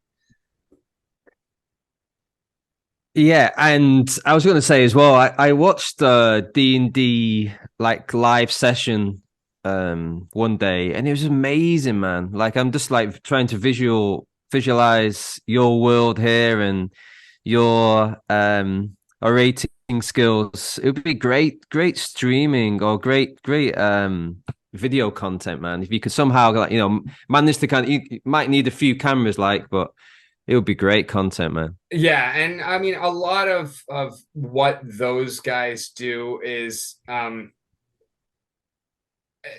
great video content, and it's super highly entertaining and engaging gameplay. But I also feel like it might be borderline bad for the game, because yeah, I do have a bunch of voices in my reservoir and whatnot, but nowhere near as good as like these professional voice actors and whatnot. Okay. Like you watch Critical Role, it is super entertaining and it's great gameplay and whatnot. But that's the thing, is it's some of the best D&D gameplay that you will ever find. And so it's kind of sets new players up for disappointment if they've watched a whole bunch of of Critical Role, and then they go to an average household game in their local neighborhood.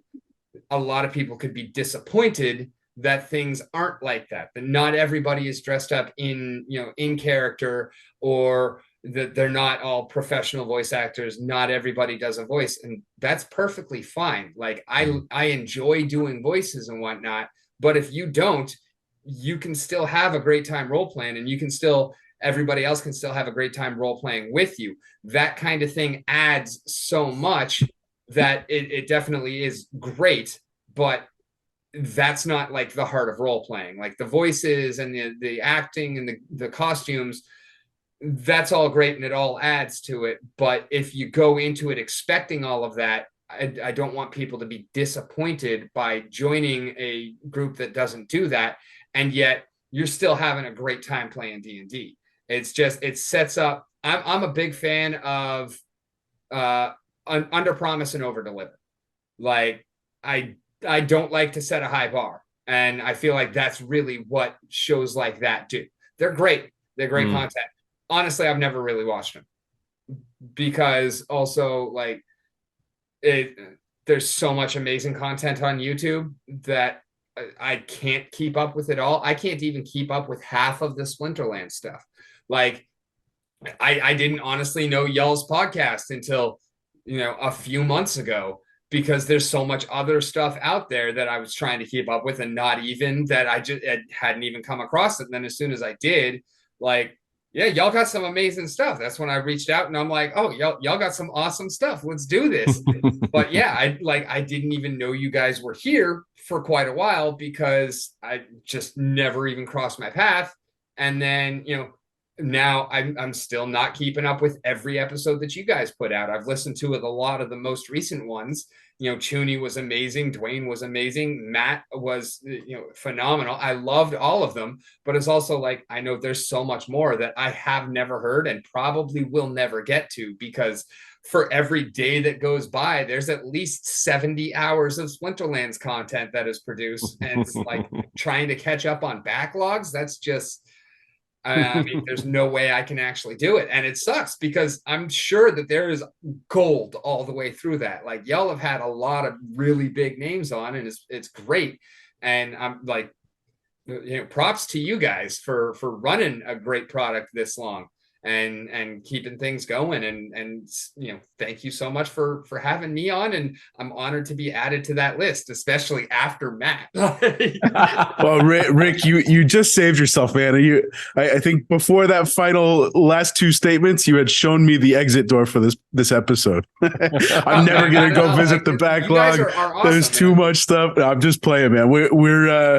We just love doing what we're doing, and if people find us and enjoy us, fantastic. But we realize there's guys like Aftersound and Hawks and Dwayne who are doing this daily content stuff, and much more. We're just taking a different approach to our content creation, and we love having folks like you on, and we're honored that we get names like Yaba, like Cryptomancer. We've got Nate coming on in a few weeks. That's just, it's all the icing on the cake. But the fundamental of what we're trying to do is hear folks' stories. So we appreciate that you have found some enjoyment with our episodes, and it's our honor to have you on, man. It's an absolute pleasure. It's absolutely been wonderful, and yeah, you guys have definitely made some awesome content. I'm glad that you guys are here. And it's like, I don't ever expect anybody to watch any of my VODs, because there's more stuff getting made every day. Like, I'm honored for everybody that actually tunes into my stream, especially when I'm, competing against Monster March or FOMO February on Splinterlands TV. I'm honored for, everybody that views on my Splinterlands TV segments as well. Like, because yeah, even no matter what you're doing, you're missing out on something else. And so that's, just part of the amazing community that we have here. And I love it. Well, to your point, Rick, I was going to butcher this statistic, but I thought I should probably look it up and make sure I get it at least somewhat accurate. It's not a People's Guild episode without some statistics courtesy of Uncle Google. So what we've got is there's 500 hours of video uploaded to YouTube every minute. 500 hours of video uploaded to YouTube every minute from content creators all over the world. Granted, Splinterlands is a very small piece of that massive pie, but it adds up. There's just there's an endless playlist of stuff that you could just, play in the background days on end and still be in the hole trying to catch some air. Yeah, it's like if you had the entire population of China line up and start walking past you at a rate of 1 per second, the line would never end, because there are 2 people born in China every second.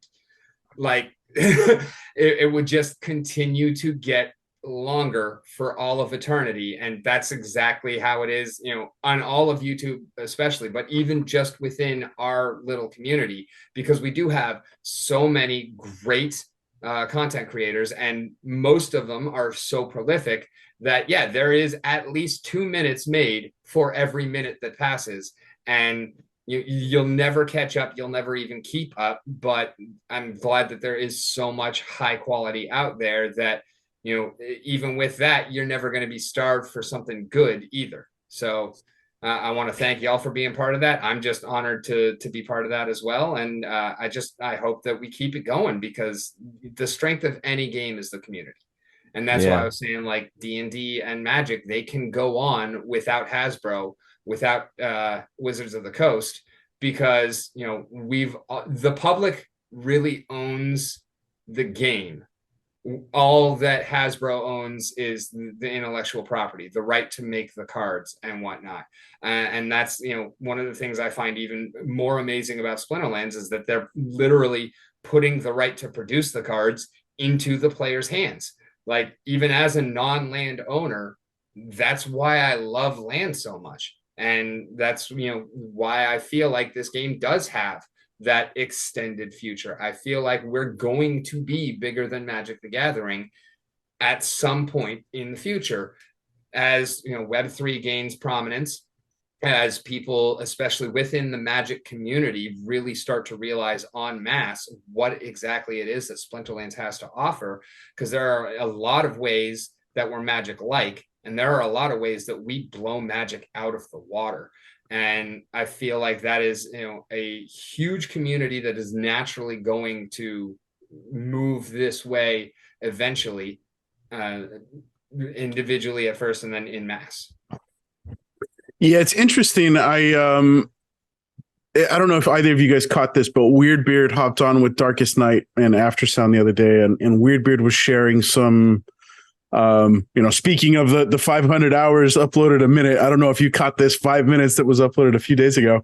But Weirdbeard came on and was sharing a presentation that he presented to, it sounds like it was presented to the leadership team at Splinterlands. And he ran kind of some focus group, internal research for, the average player. And I think he mentioned that the average player that was part of this focus group had been around 18 months. And there was some, I'm gonna butcher the numbers, but I think it was something like 30% of this focus group's population that was in attendance had spent upwards of between $25,000 to $1 million. So it's not very small players to say the least, was comprising 1 in every 3 people that was in attendance here. But the average attendee overall was 18 months into their Splinterlands life. And the key takeaways were really fascinating to me. Across the board, it was something along the lines of less tokenomic plays, more gameplay focus, a major overhaul to the new player experience, and things along those lines across the board was the average sentiment that was taken away and presented by Weirdbeard to this leadership team. And it's interesting that, yeah, I just really hope that we start to see all of these things come to fruition, because you're absolutely right.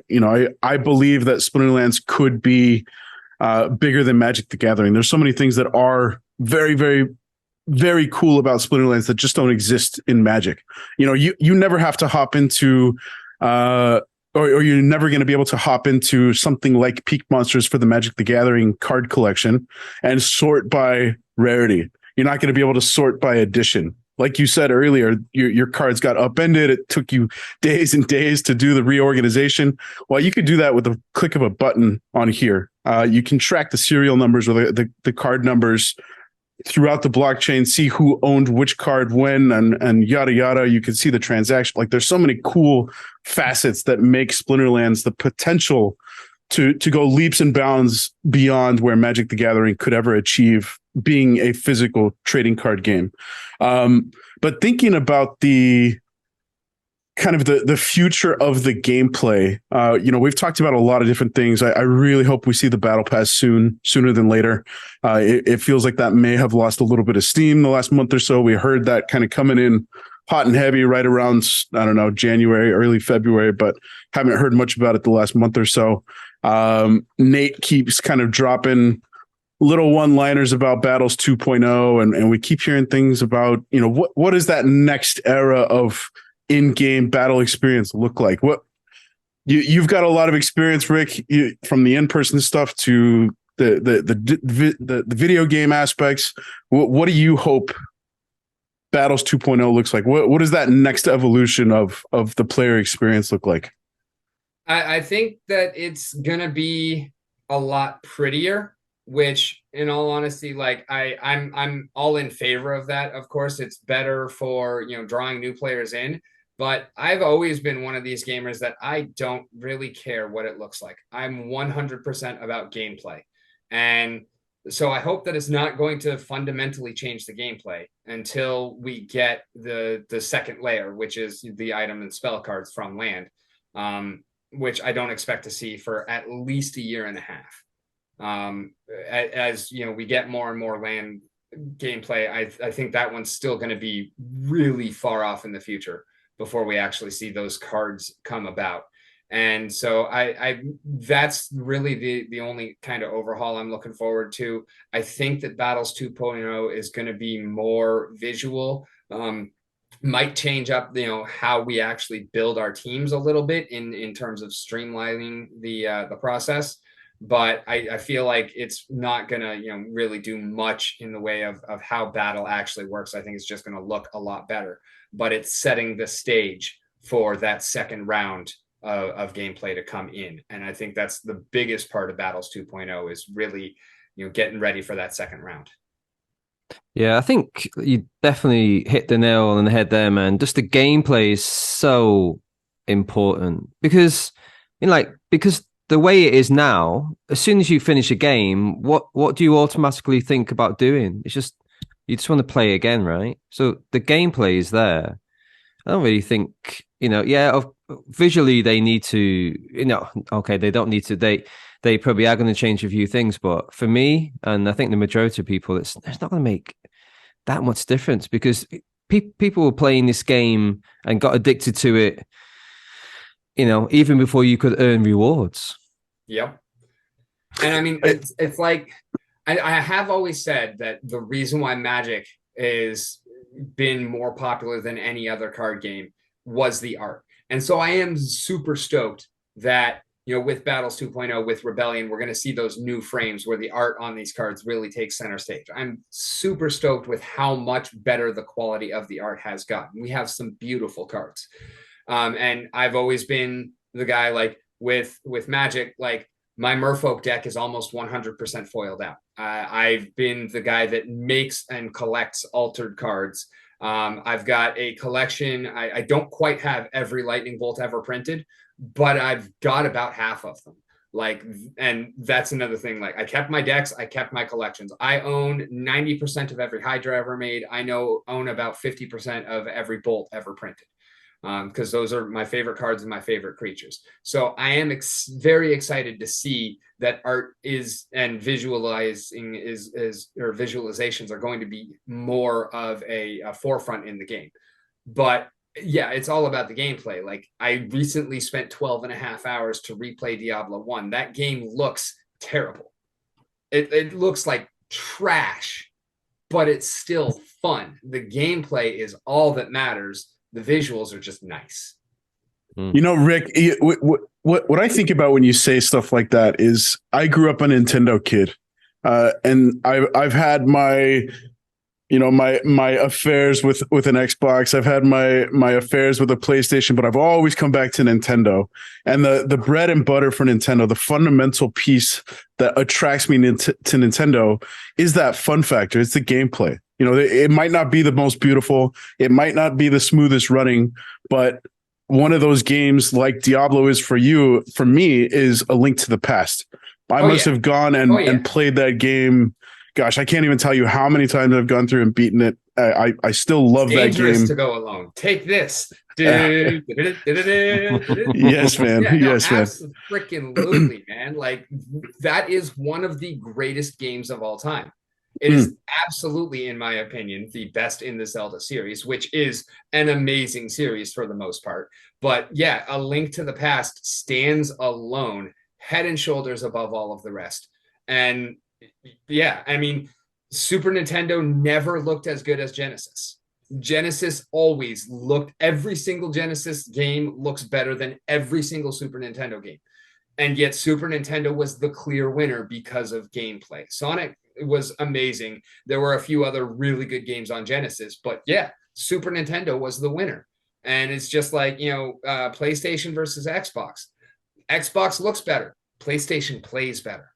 PlayStation has always been the winner. Like, the only time Xbox has really been ahead is right after the new one comes out, until the last few years, when the Xbox's gameplay has gotten better. They've gotten more exclusives from better games.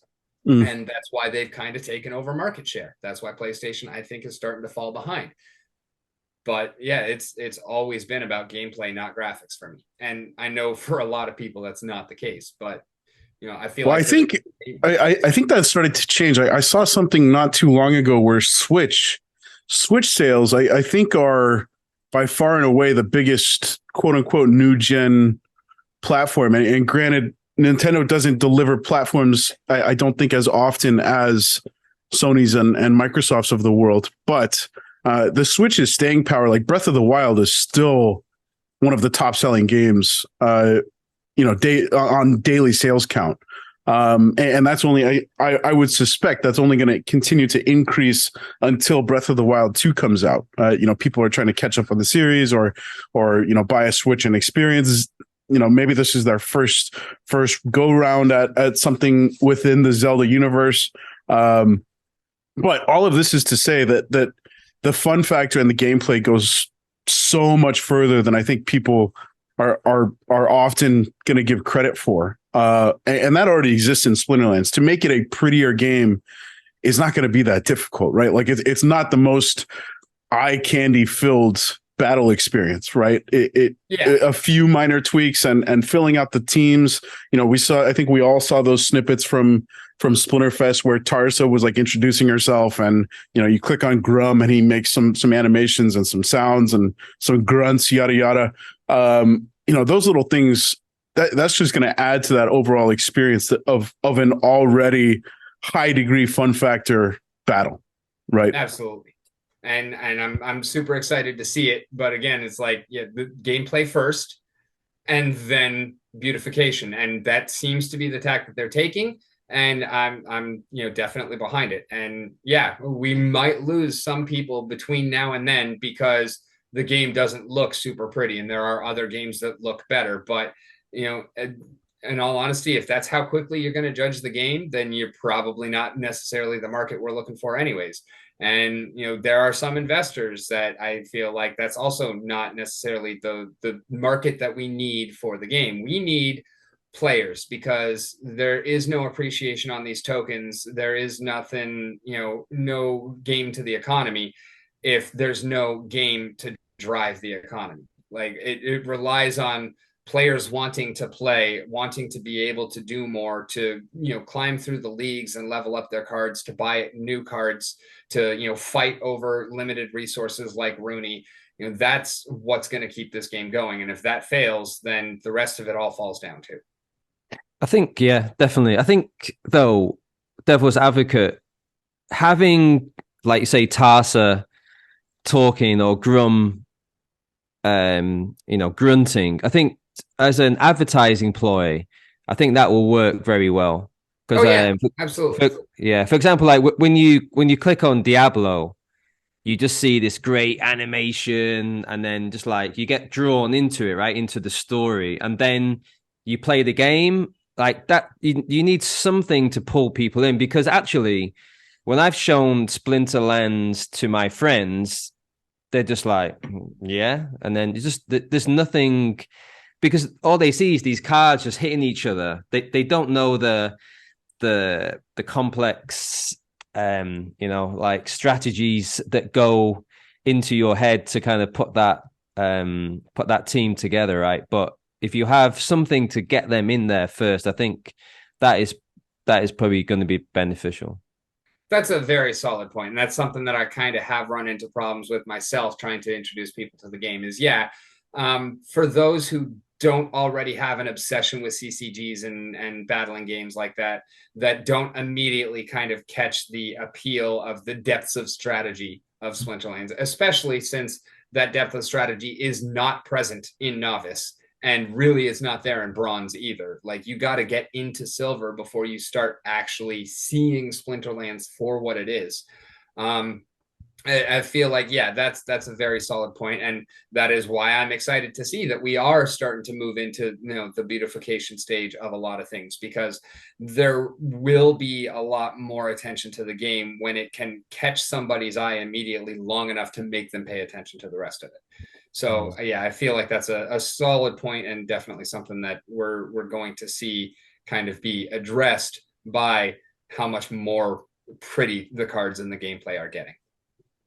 Something else that kind of strikes me as a potential draw for folks is, and it's one that I'll be the first to admit, it's kind of passed me by a little bit, and probably much to Nate's chagrin, because I love what those guys are doing, and Team Creative continues to deliver some awesome stuff and content, and there's always new stuff coming into, whether it's Town Hall or it's getting leaked on YouTube or whatever.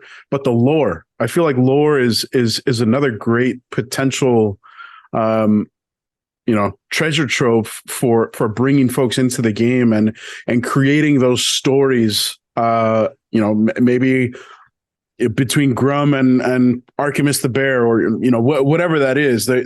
There's the potential for these characters and these arcs and these storylines to intersect and draw people in from a completely different perspective, not gameplay, but the lore, the story side of the business. The world building component. Yeah, exactly. Yeah.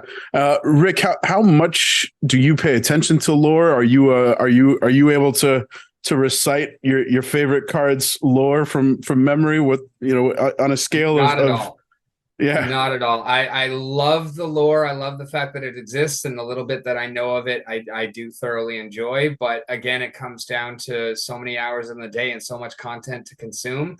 The lore just does not make the cut for me, unfortunately. Like, it's just one of those things that, unfortunately, like I'm so busy paying attention to like what's going on with gameplay and economic side of things that the lore just gets kind of lost in the shuffle. And I wish I had, more time, because it's something that I absolutely would like to pay attention to. I've actually kind of wanted to aggregate all of the lore from all of the battle loading screens and all of the lore that's been actually produced, and all of the videos, and actually like kind of put that all on one site together is something I've thought about doing. And I don't know if y'all know, I love my spreadsheets, but that's something that I've just not really ever seriously considered getting around to actually doing. I think it would be a really cool idea, but I'm not going to necessarily be the one to be able to actually do that myself, especially because, starting from zero this far into it, it would be a lot of playing catch up, because they've done a really great job at fleshing things out already. Yeah, I just read the cool on that, the new Death Summoner, Octavia Shadow Meld, Shadow Meld, I think it is. But yeah, the Soulbound Summoner. Yeah. Yeah, she's got a great lore behind her. I just think it's definitely, you hit another nail on the head there, Benny boy. The lore is something. It's so great, and there's so many great stories, but like I think people just don't have the time, and just wondering the best way to do. Because even for me personally, when I see it on YouTube, it kind of looks great, but it's not the sort of thing I will just sit down and watch personally. But like to read it, I really enjoy the reading element to it. Yeah. And Octavia is actually the first of the Soulbound Summoners that I pulled. And I think she is the best looking out of them. Like, out of all of the arts, I think she's my favorite. But I'm not all that impressed by them in general. Lob is a clear standout because of Quora. But overall, meh.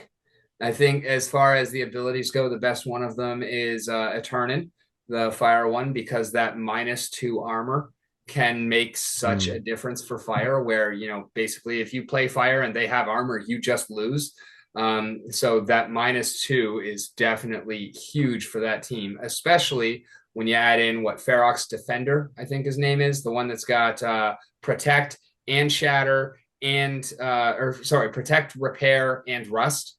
Like, you take 2 armor away with Eternity, you take 2 armor away with him, and then you pack Flamesmith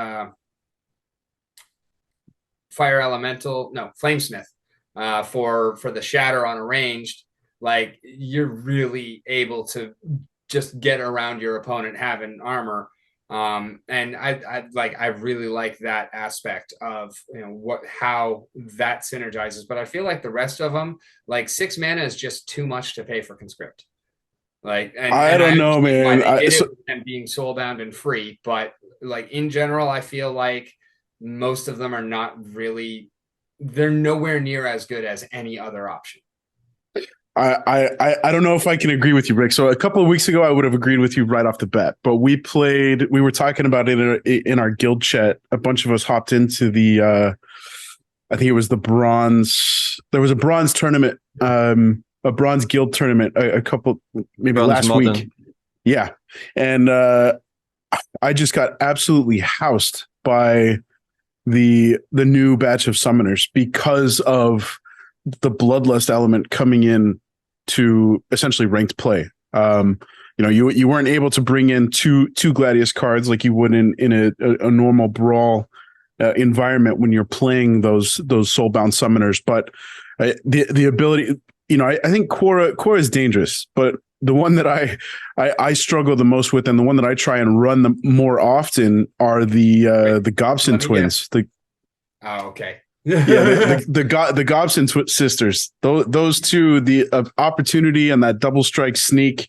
I love running Isa with the Gobson sneak monster and the double strike. Petrelba is probably actually my favorite gladiator. She is the first one that I pulled in gold. And of course, I was running gold only brawls. So she was the only one I had access to for a long time. And yeah, she is definitely no joke. I I would guess the Birch Roll is actually the brother. I could be wrong there, but I thought they were sisters. Mana and the Opportunity is also definitely really nice. Yeah. But yeah, even like with Quora and with those guys available, like Lob, I think is hands down the best, and Franz Roughmane is probably second best, or maybe Is that the life guy? Yeah. Franz's life, or maybe Helios Matriarch, who is dragon, because she can bring in, you know, both Quora, Katrelba, or Captain Katie, who is actually the one I was going to guess, because most people, if it's not Quora, it's Captain Katie. But yeah, Katrelba is definitely very, very close to my heart for that exact reason. Double strike, sneak. I have literally seen her. The first time I ever played her, she got a kill on the first strike. She got a kill on the second strike. She got a kill in the second round, and she got another kill in the second round. So she got 4 bloodlust counters in 2 rounds, and I was just like, "What the hell just happened?" Yeah, I think my so I love all of those, but I've got 2 in particular, 2 Gladius cards, and Waskel. I think you can very easily call out which one is probably my number one go-to. Yeah, Fina Voxem, the legendary fire monster. For a long time, she was the only legendary I had pulled, and I managed to pull 3 of them. So I've got her. I've got her at level 2. So we'll play challenges, and it's impossible. I only hate her because I don't have her. She is a lot of fun, but I think the Gladius card that I play more often than any others is probably the Whistling Daemon on Death. Yeah, he's a beast too. I love the snipe. I love running a ranged attack team with Death, or with Dragon, pulling Death. But the 3 mana, it's just tough to beat. It's tough not to be able to fit that guy into your squad. He gets True Strike in the upper echelons, but I know it's going to be a while away. But yeah. Oh, is it Piercing? Piercing. Yeah, Piercing. Wow. Yeah. I've got at level 5. I'm almost at level 5. Gladiators so far. I got 2 copies of Flagellon Reina, the water, 2 magic damage with blast, and then I got 1 of Larissa Corrado, the dragon one, who is also 2 magic damage, but she is double strike. So I have not gotten a chance to use her yet, but Flagellon Reina has actually got a 0% win rate for me. That's a solid start. Well, it's tough playing in with a level 1 across the board, but Waskel's got the you've got a level 2 of Larissa, right, where she's got the Void. No, I have 1 BCX of Larissa. I have 2 BCX level 1 of Flagellon Reina. I have not pulled the third one of him to get a level yet. Got you.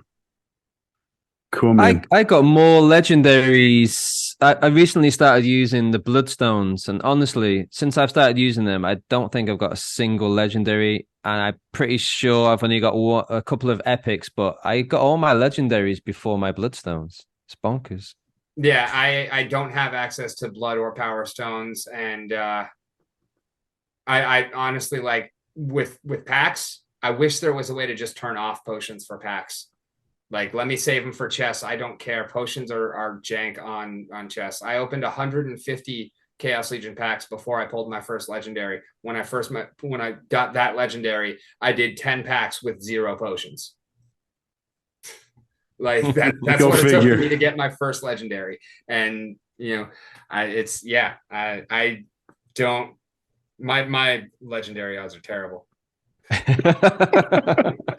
Well, hopefully, Waskel and I have talked about this at length over the last week or so. But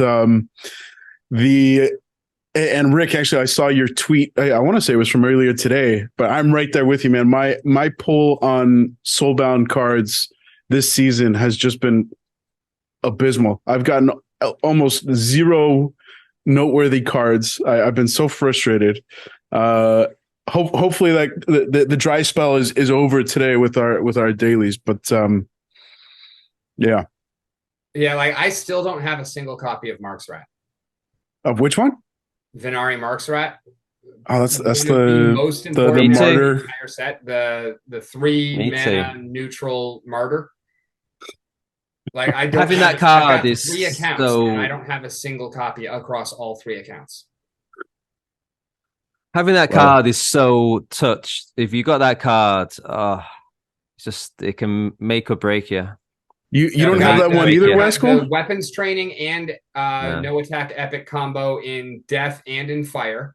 I have the epic in gold and in regular foil from life, but like I don't have and I got the dragon epic. That's like it out of everything. I have the guy from Earth. I don't know that Mushroom Martyr guy. Honestly, I put him in my Fungus lineup. Slinger. Yeah, every time I put him in, everyone just no. I've got no sneak. I put him at the back for some sneak, and no one goes sneak. I did manage to one time. I put Fungus Slinger in between Quora and Runemancer Flore, and it was an opportunity rule set. So he did die first. And so I managed to get that martyr onto both of the double attackers and ran away with that one. It was fun. But yeah, other than that, Fungus Slinger has never worked for me. And like he's the card that I have the most of. I have a level 4 plus 9 more BCX. And in all honesty, I wish I had never leveled him up because he used to have 2 HP. Now he's got 4. Yeah, I almost feel like and this is something with like I mentioned earlier, we've got Nate coming on in a couple of weeks, and one of the things I want to ask him is I feel like those martyr cards become more valuable with less HP. I would love to see the HP go the other way. Yeah, right. You know, if it starts at level 1 with 5 or 6 HP, and then at level 10 he's got 1 or 2 HP, I feel like that's the value. Like you know, the especially only one the that I games actually want to max out is Firecaller because she never gains any HP. She's 4 at level 1, she's 4 at level 10. Like you get more damage and more speed and a couple new abilities, and that's all awesome. Yes, because I do want her to get in, 1 or 2 hits before she dies. But yeah, no added HP anywhere along the journey, which is wonderful. Yeah, that's how martyr should be. All right, guys. Well, Wasco, Rick, any kind of final words of wisdom before we start winding things down? Yeah, I just want to ask Rick. Just can you tell everyone when you stream? I believe it's every day apart from Saturday. Am I correct? Yeah. So Eastern Standard Time, or at least Eastern Time. I am midnight till about 2 a.m. Every night except for Friday night, Saturday morning is my schedule. I very rarely actually stop at 2 a.m. But that's the official line. And then from 2 until 4 a.m. Monday morning and 8 until 10 a.m. Saturday morning, I am on Splinterlands TV, and that will actually after this weekend that will be changing to 3 to 5 and 9 to 11 respectively once the daylight savings time in America switches over. So that's when I'm streaming. My stream is still Splinterlands focused, but I do a lot of other things. Obviously, Splinterlands TV is pretty much Splinterlands only. And then I've also, my interview series is usually Fridays from 1 until 3 p.m. And sometimes we go long on that as well. And that is done live on Twitch and YouTube, and then also uploaded an edited version to YouTube after the fact. So awesome. That's pretty much how I'm doing. And then you never know, you might always catch me on at some random time whenever somebody else has something. Like today, I was on with Prime Rogue for a few hours before we got on, and always down to collaborate.